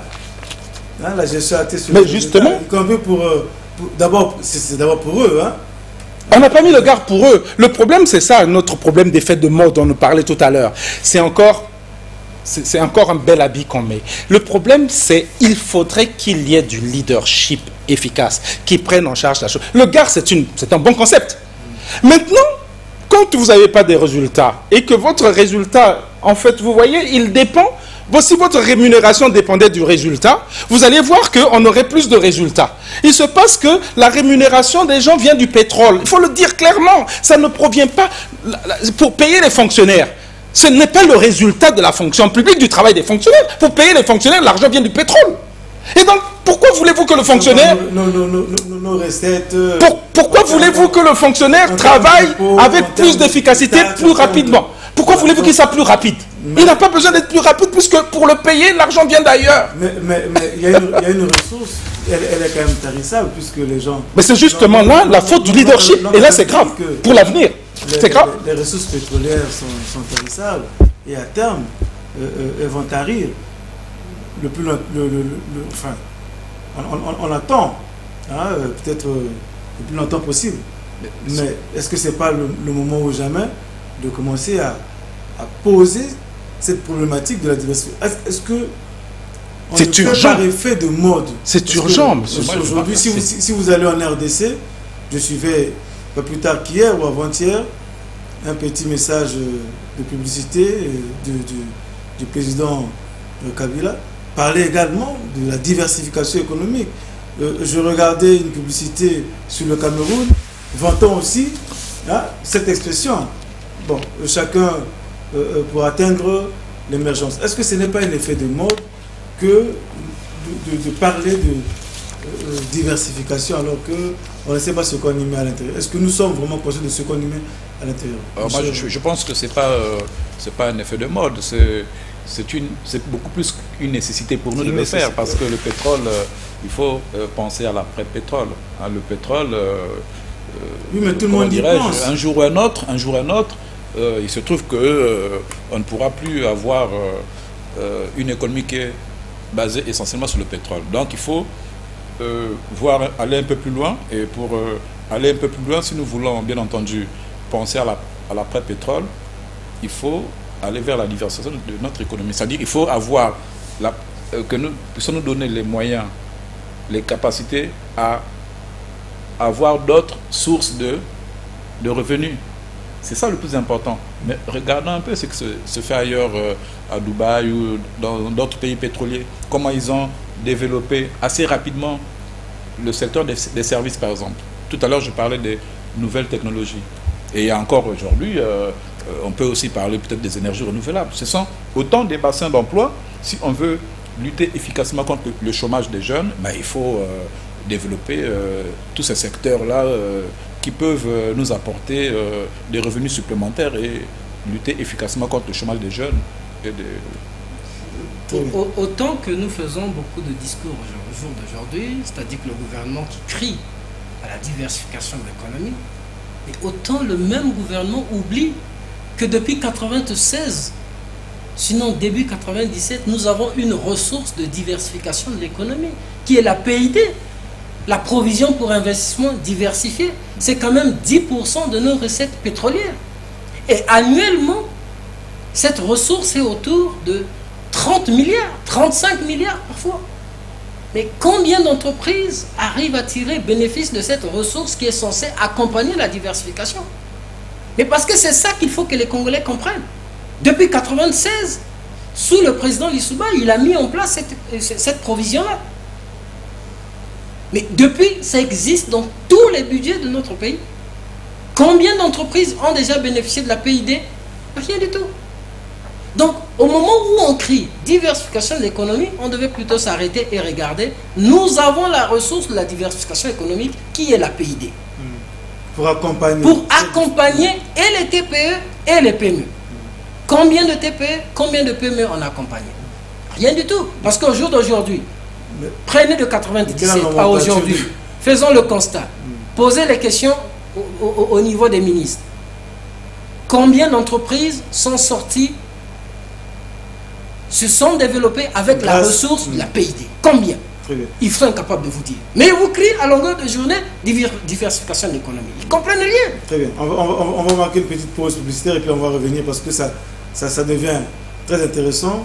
Parce qu'on a l'impression que on découvre la diversification économique aujourd'hui alors que la Banque mondiale ne fait qu'enfoncer un couteau dans du beurre puisque le chemin a déjà été tracé.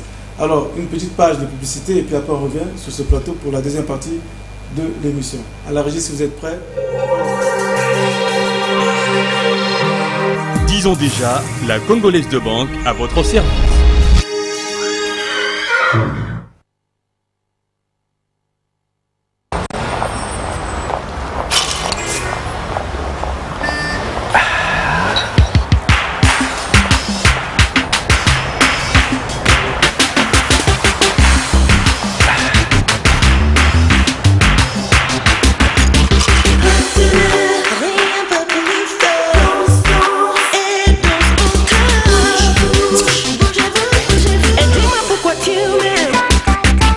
Réveille tes sens à un prix rafraîchissant.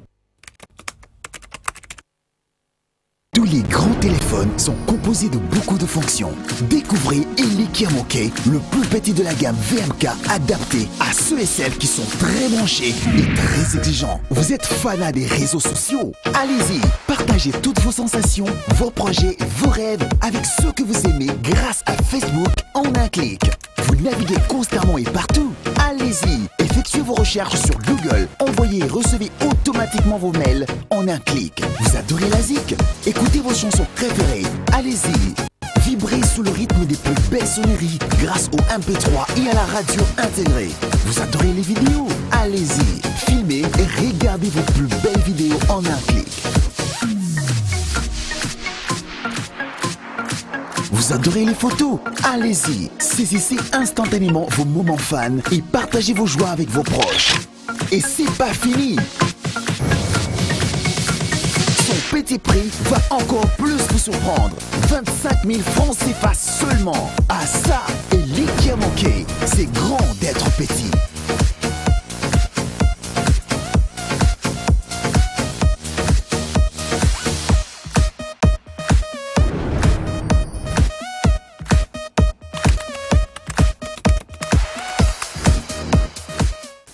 Moquet, disponible dans nos agences de Brazzaville et Pointe-Noire à 22 500 francs avec MTN Mobile Money. MTN, everywhere you go.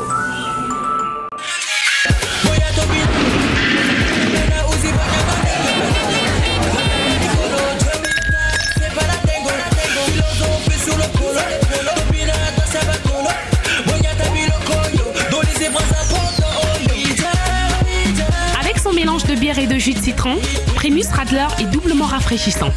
Idéal pour nous les jeunes.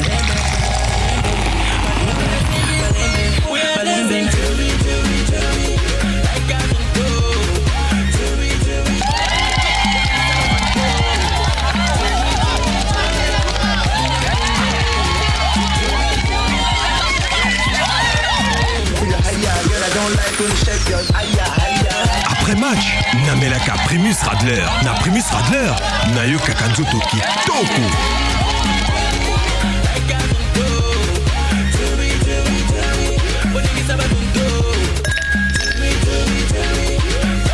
Mélange à Primus na jus de citron et Pessi Primus Radler. Na Primus Radler, comme belle, pepele, pe bonzinga. Na Primus Radler, na comme la petite swag. Doublement fun, doublement rafraîchissant. Primus Radler. Que du bonheur avec Mister Money. Utilise et gagne jusqu'à 1 million de francs CFA. Des smartphones Samsung Galaxy S4 et Huawei W1. Pour activer, compose étoile 128, étoile 1, dièse, OK ou yes. Fais un dépôt de 500 francs minimum et effectue tes transactions Airtel Money pour être l'heureux gagnant. Utilise et gagne. Airtel Money, simple, sécurisé et instantané. Disons déjà, la Congolaise de banque à votre service. Voilà, nous revenons sur ce plateau pour la deuxième partie.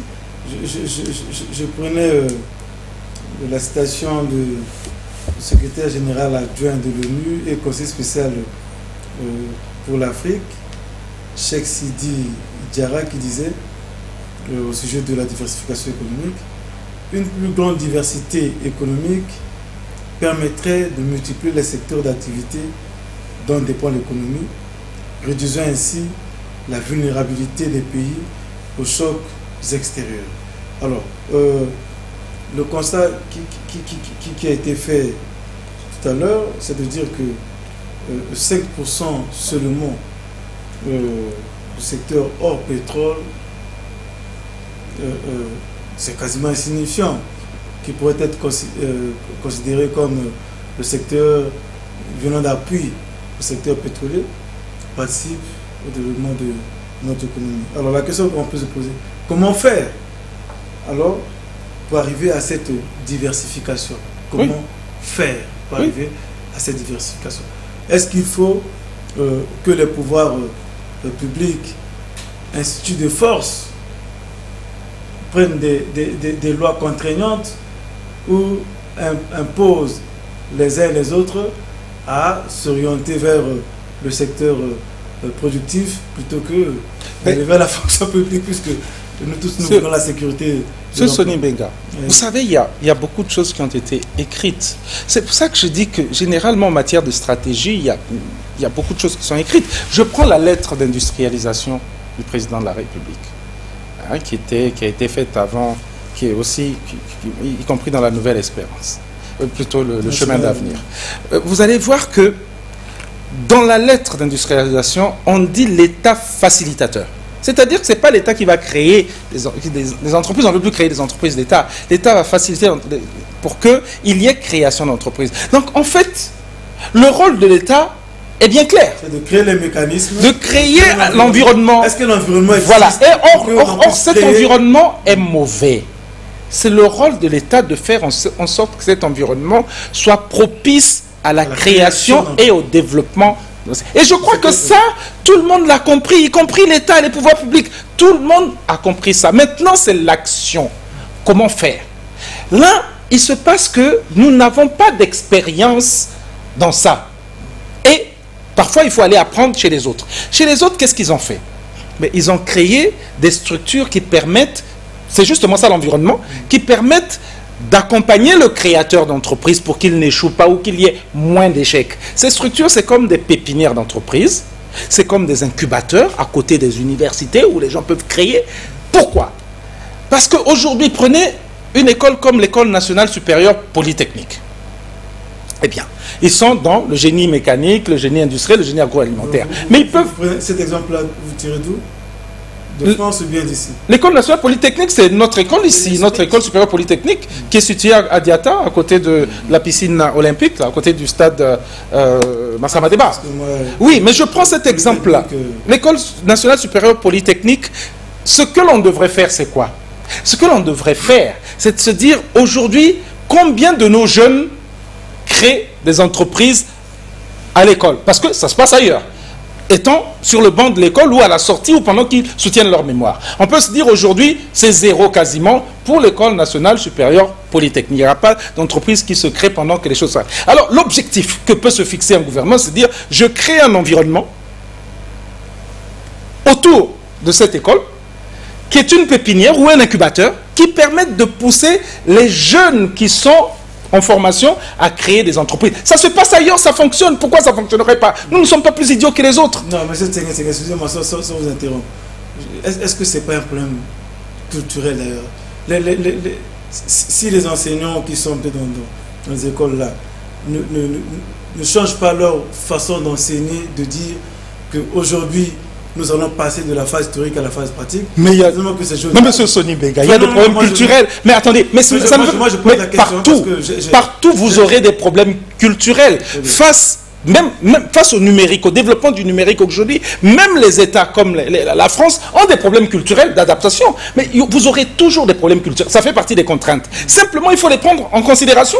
C'est tout. Ce n'est pas le fait que les gens aujourd'hui, les professeurs aient des difficultés. Les programmes d'enseignement qui sont restés 20 ans les mêmes. Oui, mais est-ce que... Je pense qu'il y a un ensemble de choses qu'il faut améliorer. Bien sûr, c'est l'environnement. Mais c'est ça l'environnement. Mais c'est ça. Si vous créez cet environnement, elle peut aider à ce que les programmes soient meilleurs. C'est évident. Vous avez parlé de budget de la recherche. Il y a un ensemble des choses qu'il faut améliorer. Si vous allez à la fac de sciences, il y a un ensemble des choses qu'il faut améliorer. Les conditions de travail, les enseignants, le manque d'équipement. Il faut certainement aussi prévoir un budget à la recherche, parce qu'un pays, pour qu'il se développe, il faut aussi privilégier la recherche. Avant nous consentir de l'argent, des investissements pour la recherche, c'est la question qu'on peut se poser. Donc c'est tout un ensemble. Mais est-ce que vous savez qu'il y a eu des étudiants congolais qui ont créé leur entreprise ou bien qui ont créé leur entreprise à partir de leur travail de mémoire? Ça existe. Oui, bien sûr. Mais justement, si ça existe, ça veut dire qu'on peut le développer, on peut le multiplier. Il faut aider. Quel est le pourcentage? C'est très faible aujourd'hui. Ce qu'il faut. On peut créer un environnement pour faciliter. C'est possible, justement. C'est possible. Pourquoi c'est possible? Est-ce que nous voulons? Je sais que vous êtes très volontariste. Mais bien sûr. Vous êtes vous-même chef d'entreprise et vous avez créé votre entreprise. Mais je dis, est-ce que l'environnement est favorable pour faire en sorte que ceux qui ont des idées, qui ont envie de créer, puissent trouver un environnement qui leur facilite? Mais non. De créer? La réponse aujourd'hui, c'est non, et nous le savons. C'est pour ça que nous sommes 189e. C'est ça le problème, nous le savons tous. 182 sur 189. Ok, 182, c'est pour ça que nous sommes 182e. Et ça, on le sait, la réponse, on la connaît. Mais le problème, c'est lequel? Le problème, c'est de se dire, quel environnement nous mettons pour demain? Quel environnement bâtir? Voilà, c'est ce que doit faire l'État, les pouvoirs publics, avec les chambres de commerce, avec les syndicats patronaux, avec les organismes d'appui au développement. C'est ça que nous devons mettre ensemble en synergie pour créer cet environnement, pour que demain, cet environnement soit meilleur. On le sait aujourd'hui. La réponse à votre question est immédiate. Sinon, on serait passé en 82e. On le sait aujourd'hui. Ce qu'il faut faire, c'est que quand vous avez un ministre qui est responsable de ça et que vous êtes 182e, 187e, il faut qu'il se dise non, je ne dors pas tant que le Congo ne devient pas 150e ou passe de 10 points, il devient 130e. Le problème, c'est que ce type, il dort tranquillement. C'est ça que le problème est tout. Voilà. C'est pas grave. Même si on crie, il continuera toujours à dormir. Parce que ah non, c'est pas normal, il ne faut pas qu'il dorme. Il faut pas qu'il dorme. Il faut qu'on l'empêche de dormir. Il faut qu'on empêche ces gens-là de dormir. Ok. Alors, la même question que je reposais à M. Goma, mais l'environnement est-il propice, n'est-ce pas, pour faire en sorte que l'on passe de cette étape que nous décrions aujourd'hui, pour que nous allions réellement vers cette diversification économique avec des matériaux actuels. Bon, mais déjà, il faut dire une chose. Je sais que vous n'aimez pas le mot diversification économique, vous ne le prononcez pas depuis le début. Mais enfin, en tout cas, ça existe, mais c'est aussi un projet. Allez-y. Oui, je disais que, bon, c'est vrai, je n'aime pas le mot diversification, je préfère dynamisme, dynamisme économique. Tout à l'heure, à l'ouverture, j'ai dit, lorsqu'on est en face d'un constat comme ça veut dire qu'il faut automatiquement penser solution. Et j'ai anticipé en disant qu'il faudrait que le gouvernement mette en place un certain nombre de réformes. Je vais vous prendre un exemple simple. M. Tsengesenge a parlé des incubateurs qu'il faut mettre autour des universités pour faire développer des entreprises autour de là avec des jeunes capables de. Lorsque vous lisez, vous regardez de fond en comble notre loi de finances 2014. Nous avons une ligne qui a subi par exemple un bond qui ne s'explique pas. La ligne de la formation militaire obligatoire, qui est passé de 1 milliard à 67 milliards. Mais nous sommes conscients que depuis que nous avons commencé 2014 jusqu'au jour d'aujourd'hui, il n'y a pas quelque chose dans ce sens. Ça veut dire quelle devait être la réflexion du gouvernement. Mais c'est déjà anticipé là-dessus. Nous avons des véritables problèmes qui sont des problèmes d'emploi. Donc ça veut dire qu'il faut reconvertir cette ligne en une ligne de création d'incubateurs, comme le veut M. Tsengesenge. Il faut affecter 60 milliards pour ça, au lieu d'affecter les 67 milliards pour la formation militaire obligatoire. Puisque nous sommes conscients qu'on ne va pas envoyer tous les jeunes à une formation militaire obligatoire. Donc il faut corriger là. Il y a des ressources à trouver pour financer les incubateurs. De l'autre côté, vous avez le budget de fonctionnement de l'État qui croît. C'est ce que nous reproche cette revue de la Banque mondiale. Nous sommes à plus de 1000 milliards de budget de fonctionnement. Mais il faut commencer à corriger ces choses. Je me souviens, il y a 2-3 ans, le ministre Ndongo a bien dit, au niveau du Parlement, que 700 milliards pour le fonctionnement d'un gouvernement, c'était déjà trop. Mais au jour d'aujourd'hui, nous sommes passés au-delà de 1000 milliards. Ça veut dire que là aussi, il faut commencer à corriger des lignes budgétaires pour les ramener vers la création des emplois. Donc ça veut dire que c'est ça le travail du gouvernement. Réfléchir, comment trouver des solutions. D'un côté, nous avons la PID qui est là, chargée d'accompagner. On peut dire au jour d'aujourd'hui que la PID, qui est autour de 30-35 milliards, sera chargée d'accompagner les TPE, les très jeunes entreprises. Mais de l'autre côté, on doit faire des économies au niveau des lignes, d'un certain nombre de lignes, notamment de la ligne de formation militaire obligatoire, notamment sur les lignes de budget de fonctionnement de l'État, donc ça peut être sur les lignes de biens et services, parce que c'est une ligne qui est totalement, je peux dire, budgétivore. Il faut ramener ces ressources vers la création des emplois, vers l'accélération des entreprises qui existent déjà. C'est ça qu'il faut faire. C'est un problème de ressources qu'il faut mettre en place et bien entendu le cadre qu'il faut pour accompagner. Il faut accompagner. Quel va être le rôle des chambres de commerce dans ce travail? Il faut encadrer les chambres de commerce pour qu'ils comprennent. Ce ne sont pas des clubs d'amis, mais c'est véritablement des unités de déclenchement de l'autre secteur privé. Parce que la visibilité d'une chambre de commerce commence à se... dans les chambres de commerce, est-ce que ce sont les... Mais effectivement, c'est tout ça qu'il faut comprendre. Vous voyez, au-delà des difficultés, on propose des solutions à ce gouvernement. Revoir un certain nombre de lignes budgétaires pour prioriser. Ouais. Mais donc, je me posais, est-ce que existe vraiment une volonté politique, une vision économique pour favoriser cette diversification ou bien ce dynamisme Bon, mais malheureusement, s'il y avait la volonté politique, je crois qu'on aurait atteint les objectifs. M. Tsenge vous a dit qu'en termes de constat, nous sommes formidables. Oui, ça veut dire que s'il y avait la volonté politique, on aurait atteint. Il y a une échéance, 2025, donc peut-être que... Mais 2025, il n'y a plus personne qui y croit. Je vous rappelle... Il n'y a personne qui croit à ça en 2025. Je vous rappelle que 2025, c'est dans 11 ans. Oui. C'est dans 11 ans, donc on n'est pas loin de 2025. Et ensuite, nous avons déjà un premier rendez-vous en 2015 avec les objectifs pour le millénaire de développement, en sigle OMD. Bon, je ne sais pas là aussi si on va y arriver. On sait qu'on n'y arrive pas, on connaît déjà le résultat. Nous ne sommes pas dans les clous déjà. Moi, je pense que ce qu'il faut, c'est d'abord de cerner quelles sont les préoccupations de nos compatriotes, les Congolais. Les Congolais ont besoin d'avoir un travail pour lequel il est avec un revenu décent. Donc, un travail, il faut créer des emplois pour lutter efficacement contre le chômage des jeunes. Je vous rappelle que j'ai eu la posture de regarder le rapport, on est à 46% du taux de chômage, ce qui est énorme. Au niveau des centres ruraux, oui. Et au niveau des centres ruraux, c'est pire, on est au-delà de 70%. Et on n'en parle pas. Voilà le débat. Le vrai débat politique, il est là. Le pouvoir d'achat, la lutte contre la vie chère. Mais donc, à mon sens, ce qu'il faut, c'est de pouvoir prendre en compte toutes ces préoccupations, les préoccupations des Congolais pour faire de telle sorte que les investissements, l'argent qui doit être débloqué puisse être utilisé de manière, comment dirais-je, rationnelle, rigoureuse, que les Congolais sentent une certaine amélioration des conditions de vie, qui sentent que vraiment il y a un certain effort qui est fait par le gouvernement pour améliorer leur quotidien. C'est ça le plus important. Autrement dit, on peut avoir tous les choix économiques, mais si ces choix-là ne prennent pas en compte les aspirations de nos compatriotes, je ne suis pas sûr et certain qu'on va y arriver. Pour parler des chiffres, je vais quand même dire que je m'appuie sur le document de la Banque mondiale au Congo. La stratégie de partenariat pays 2013-2016, d'après ce document, s'articule autour de 3 thèmes: compétitivité et emploi, vulnérabilité et adaptabilité, bonne gouvernance et renforcement des capacités.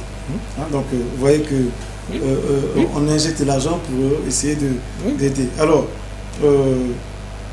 vulnérabilité et adaptabilité, j'ai ici, d'après le rapport le constat fait par Madame Dessous, en ce qui concerne les indicateurs de développement humain, 2005-2011, elle estime que c'est encore très bas, parce que le taux de pauvreté est en baisse de 50,7%, est passé à 46,5%, et en milieu rural, il s'est aggravé. Entre 2005 et 2011, il est passé de seulement 7,7% à 74,8% en milieu rural.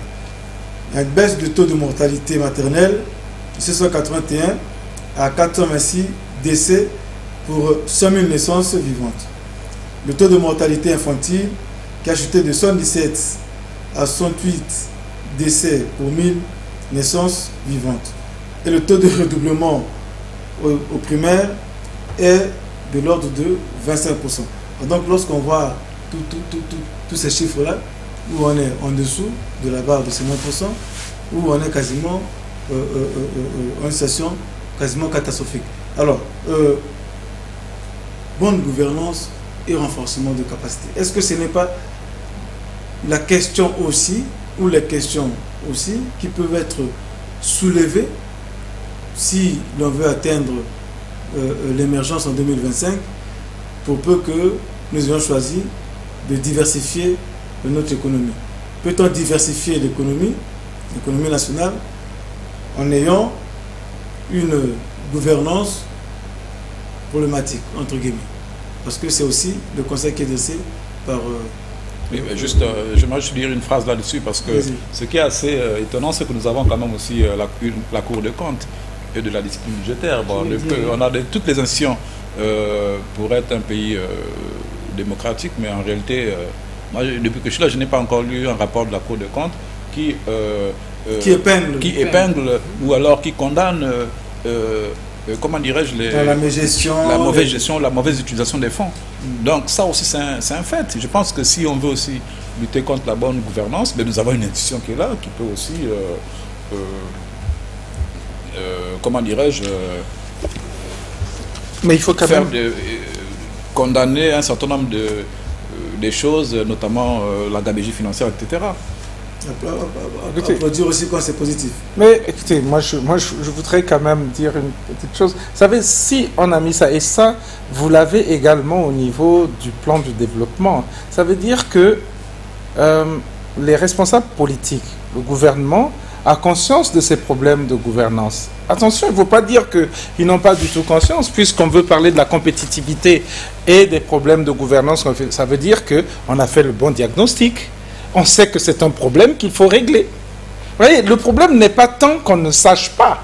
Le problème, c'est plutôt la mise en œuvre. C'est comme aujourd'hui, et là je ne suis pas d'accord avec ce que disait M. Nombo tout à l'heure, que bon, il faut qu'on fasse les choses qui correspondent aux aspirations de notre population. Mais moi je suis sûr, quand je regarde le plan de développement, je pense que la plupart des choses, au niveau stratégie, au niveau de ce qui est défini, prend en considération les aspirations de notre population. Ce n'est pas le problème pour nous est un problème de mise en œuvre et d'efficacité de mise en œuvre. Et c'est là qu'on n'a pas de résultat, malgré le fait qu'on a fait des milliers de séminaires de gares de gestion axés sur les résultats. Ce n'est pas là le problème. Le problème se trouve au niveau du leadership, au niveau des actions amenées. Ce n'est pas que nos actions ne sont pas pertinentes, qu'on ne le fasse pas parce qu'elles ne correspondent pas du tout aux aspirations de notre population, ou que le gouvernement ne sache pas qu'il a un problème de gouvernance. Le gouvernement le sait. Il y a tout dans le plan national de développement 2012-2014, il y a 2016 plutôt, il y a des chapitres entiers sur ces questions de gouvernance. Le problème, c'est toujours ce problème d'efficacité de l'action du gouvernement. Voilà notre problème à nous. Quand le gouvernement n'est pas efficace, qu'est-ce qu'il faut faire? Parce que notre gouvernement, effectivement, je l'ai dit... C'est ça, mais vous le répétez, mais enfin, on vous entend, on entend aussi d'autres aussi. Répétez toujours. Non, je ne l'entends pas au niveau de l'Assemblée nationale. C'est ça le problème. Parce que nos représentants à l'Assemblée nationale ne disent pas suffisamment que le gouvernement n'est pas suffisamment efficace, qu'il ne prend pas suffisamment de temps pour aller. Et c'est ça le problème. Ils ne le disent pas suffisamment. La représentation nationale chez nous, députés et tout, ils ne disent pas suffisamment que ce gouvernement, notre gouvernement, n'est pas suffisamment efficace, qu'il est trop lent dans la mise en place des actions qui permettent de résoudre des problèmes économiques, de création d'entreprises et tout. Ils ne le disent pas suffisamment. Je ne les entends pas suffisamment. Peut-être que notre ami Goma pourra nous dire que même si le Parlement criait haro sur le gouvernement, les gens balayeraient tout ça des révélations. Mais ce serait grave. Ce serait grave dans un pays ici. Si ça commence à se passer comme ça, ce serait très grave. Enfin bon, connaissant le fonctionnement de nos institutions, à ce niveau-là, il a fallu quand même que certains députés lèvent le temps pour que d'autres ministres viennent quand même parfois répondre aux questions au gouvernement. Alors que tout ça par-dessus la jambe. Enfin bon, sans rentrer par le débat que vous connaissez de la séparation stricto sensu des pouvoirs entre le Parlement et l'exécutif, dont les membres du gouvernement ne répondent que devant une seule personne. Bon, à la rigueur, les députés peuvent crier, ça ne dira rien. Mais il faut qu'on les démette, hein, si c'est comme ça. Moi, je crois que le problème, il est dans l'interprétation, de la loi, et 2, dans l'efficacité, dans le management. Nous avons un problème de management au niveau de nos institutions, ce qui est réel. Le même management se pose au niveau du gouvernement, ce qui est réel. Donc, maintenant, lorsqu'il faut parler d'efficacité de nos institutions, oui, la loi est claire, l'article 154 est clair, un ministre peut être démis au niveau de l'Assemblée nationale. C'est ce qui ne se fait pas. Donc, c'est un problème d'efficacité de management. Maintenant, revenons sur la question même de création des emplois. Tout à l'heure, on a proposé quelques pistes. Mais je crois que c'est ce que le gouvernement devait faire. Écouter les pistes qu'on propose. Parce que l'expertise est là au Congo. Mais parce que tout à l'heure, M. Nombo était en train de dire, mais on juge un gouvernement là, dans la création des emplois, dans le développement de la richesse. Mais lorsque vous avez affaire à un ministre qui a en charge une question bien précise, notamment la question par exemple de la formation, qui 1 année, 2 ans passent et est incapable de vous dire, je suis passé de tel point, voici le point que nous avons atteint. Donc déjà, en termes même de gestion axée sur les résultats au niveau gouvernemental, il y a problème. Mais bon, tout ça est autour un peu... Mais je suis un peu désolé lorsque M. Tsenge prend un peu avec les gants, dit notre gouvernement n'est pas assez efficace. Non. Lisez un peu la note qui met en place le gouvernement en 2012. Mais là-dedans, c'est clair. Le président République écrit noir sur blanc, il dit c'est pour l'efficacité de l'action du gouvernement. Donc, il est conscient que nous avons affaire à un gouvernement inefficace. On n'a plus à commenter là-dessus. 2012, il met en place un gouvernement. Nous sommes en 2014, donc 2 ans après. Mais l'inefficacité est là. Qu'est-ce que le président République était censé faire aussitôt? Puisque 2 ans après, il n'a pas de résultat. Mais c'est balayer ces gens-là. Mettre en place un gouvernement capable d'accompagner la croissance. Mais est-ce que vous avez les mécanismes d'évaluation pour que vous puissiez apprécier l'efficacité de ce gouvernement? Au niveau du secrétariat. Celui qui les nomme, s'il les garde encore au-delà de 2 ans, c'est qu'il apprécie bien leur efficacité. Suivant les mécanismes, au niveau du secrétariat national du gouvernement et du secrétariat national de la présidence, on a mis en place des mécanismes de contrôle. Et ça nous coûte cher. Ce n'est pas moins d'1 milliard chaque année pour contrôler. On a mis en place une structure. Mais depuis qu'on les a mis en place, combien de rapports vous avez vu? Rien du tout. C'est comme tout à l'heure, M. Nombo était en train de le dire. Notre Cour des comptes est chargée de la discipline budgétaire. Mais lorsque la Cour des comptes délibère sur les lois de règlement, constate que année après année, nous essuyons des déficits budgétaires, la Cour refuse d'interpréter, plaque les chiffres, refuse de donner une interprétation, alors qu'elle est chargée de la discipline budgétaire. Mais la discipline budgétaire veut qu'on puisse interpréter et dire, voici sur tel palier, nous avons tel problème, il faut résoudre ça et passer à ça pour qu'on avance. Mais parce qu'il faut accompagner la croissance. Mais c'est là l'inefficacité de nos institutions, le problème de management. Il est au niveau des institutions. Sans vouloir critiquer, parce que je vois qu'on me fait signe bientôt, ça sera la fin, sans vouloir critiquer, est-ce que ce n'est pas aussi la question des ressources humaines qui se pose quasiment à tous les niveaux, puisque bien pour sûr. arriver à cette diversification économique, à l'émergence, il y a entre autres critères qui posent la question du management et puis des ressources humaines adaptées aux circonstances. Est-ce que ce n'est pas aussi ces questions-là qui font défaut? Bien sûr. Vous avez des questions de ressources humaines, c'est clair, ça se pose, mais il faut bien nuancer les choses. Je pense qu'il y a des choses que les gens sont capables de faire, c'est-à-dire nous avons dans notre administration, dans notre leadership, nous avons des gens qui ont certaines compétences pour faire certaines choses. Elles ne le font pas parce qu'il y a un certain nombre de considérations, de comportements qui existent et un certain nombre de pratiques. Elles ne vont pas le faire. Il y a aussi les lourdeurs aussi qui font que elles vont pas le faire. Les choses sont plombées aussi. Non. On parle d'abord des compétences. C'est-à-dire qu'il y a des gens, on a des gens qui sont compétents et qui ne font pas certaines choses, même si elles vont dans le sens de la bonne gouvernance. Mais c'est simplement parce que la pratique en elle-même, elle est celle-là. Il y a une pratique qui est faite comme ça. Mais nous avons aussi un déficit, véritablement de compétences. Parce qu'il y a des choses que nous ne savons pas faire, parce qu'on n'a pas l'expérience de les faire, notamment en matière de politique de création entrepreneuriale, les pépinières d'entreprise, les incubateurs, tout ce qui est environnement. Il y a beaucoup de choses que nous ne savons pas faire et qu'il faut aller apprendre auprès des gens qui ont bâti ces politiques qui existent dans d'autres pays. Le cas de certains pays comme la Chine, qui sont devenus émergents. Comment ils ont fait pour qu'ils aient plus d'entreprises? Sur quoi ils se sont basés? Effectivement. Mais nous avons ces deux aspects qu'il ne faut pas oublier. Mais le problème le plus important, et je tiens à le dire, qui est celui de l'efficacité du gouvernement, il est dû au fait qu'on a une mauvaise pratique.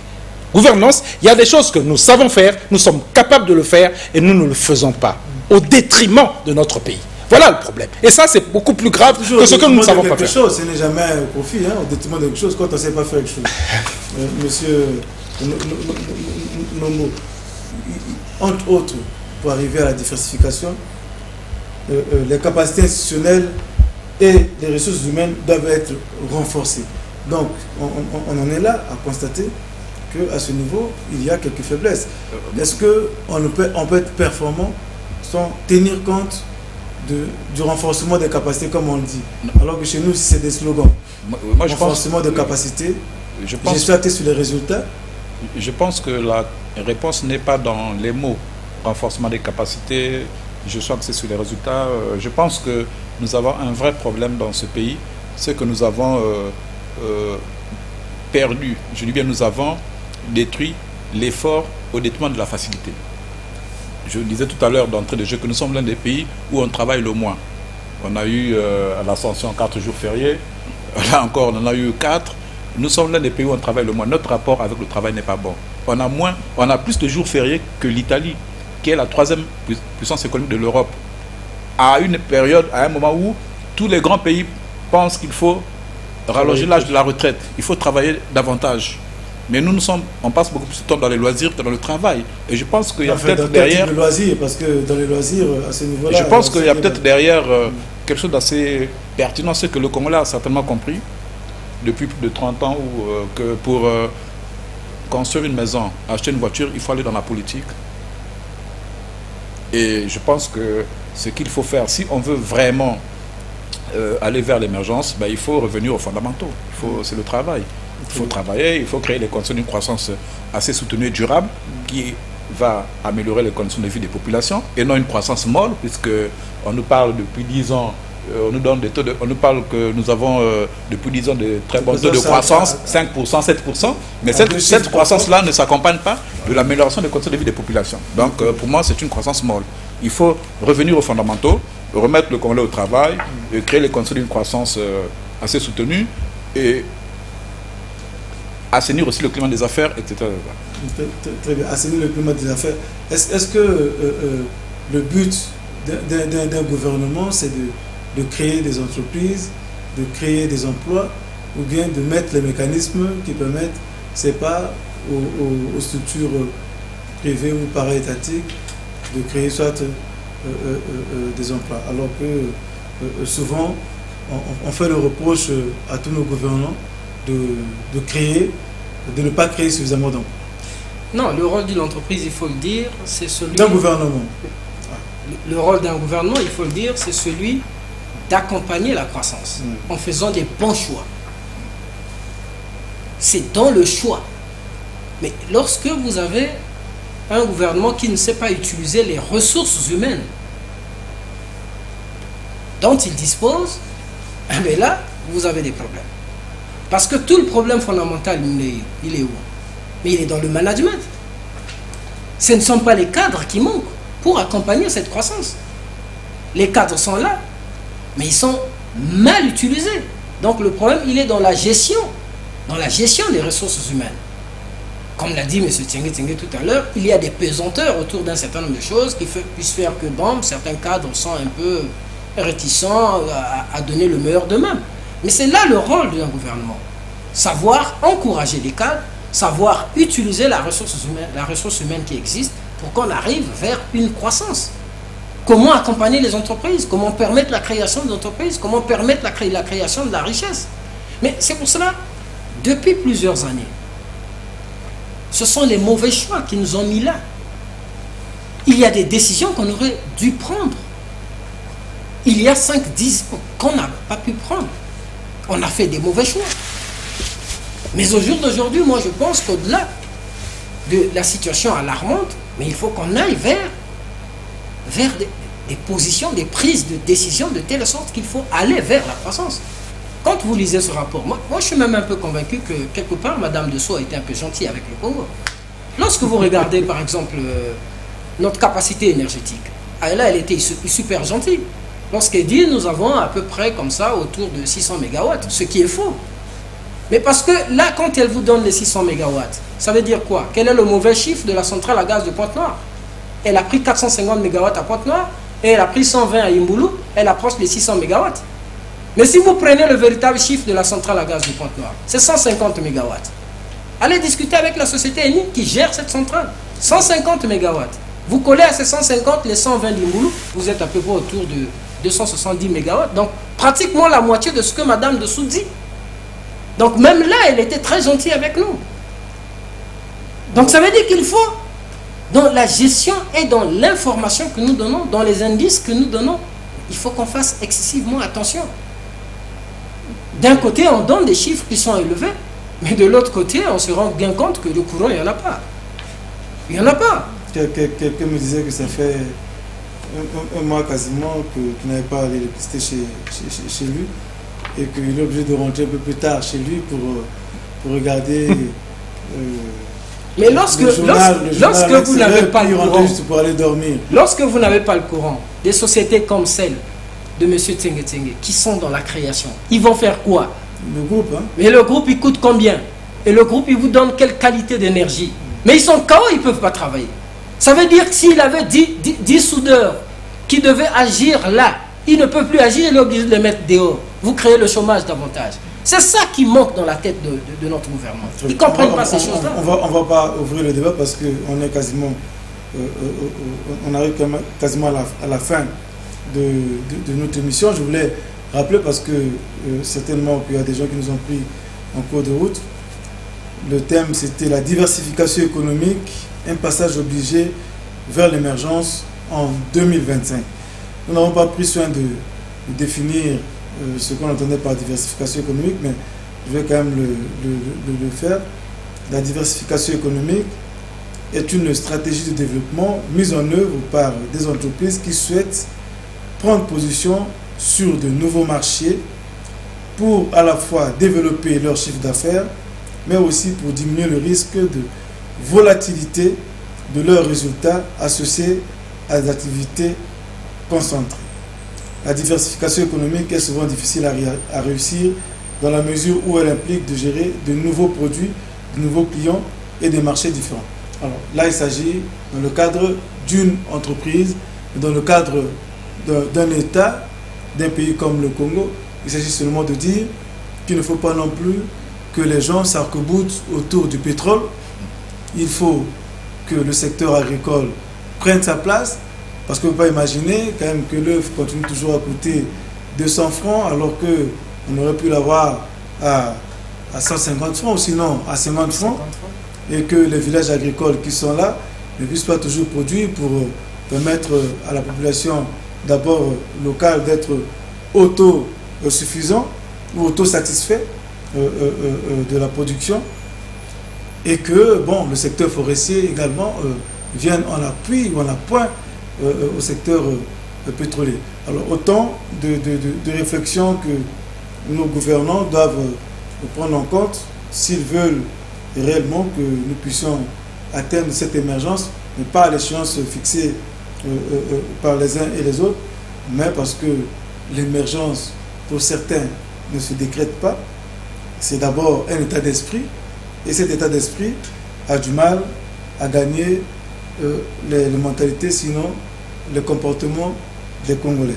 Alors, nous plaidons pour que, à terme, nous puissions l'intérioriser et que nous puissions nous tous nous mettre au travail, puisque c'est la première des valeurs, comme a dit M. Noumou.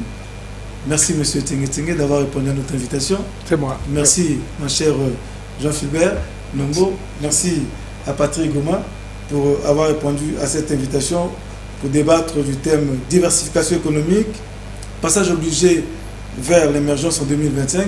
On est en train de dire oui. 2025, certainement pas. Merci pour votre fidélité à l'émission Son Détour. Rediffusion demain, on est déjà au-delà, après le journal de 0h, et vendredi à partir de 15h sur la même chaîne. Mardi prochain, nous reviendrons sur la signature de la Convention sur la circulation et l'établissement des personnes entre le Congo et la RD Congo, pour poser la question de savoir si l'opération Mbata Yabakolo est mise entre parenthèses. Donc le thème de la semaine prochaine, après la signature de la Convention sur la circulation et l'établissement des personnes et des biens entre la RDC et le Congo, quel avenir pour l'opération Mbata Yabakolo? Parce que certaines personnes ont dû nous dire, mais on a mis entre parenthèses cette opération, et que va-t-il se passer? Le gouvernement congolais a-t-il pris des décisions qui vont à l'encontre de cette opération? Oui ou non, on le saura mardi prochain. Merci pour votre fidélité, générique, et à la semaine prochaine.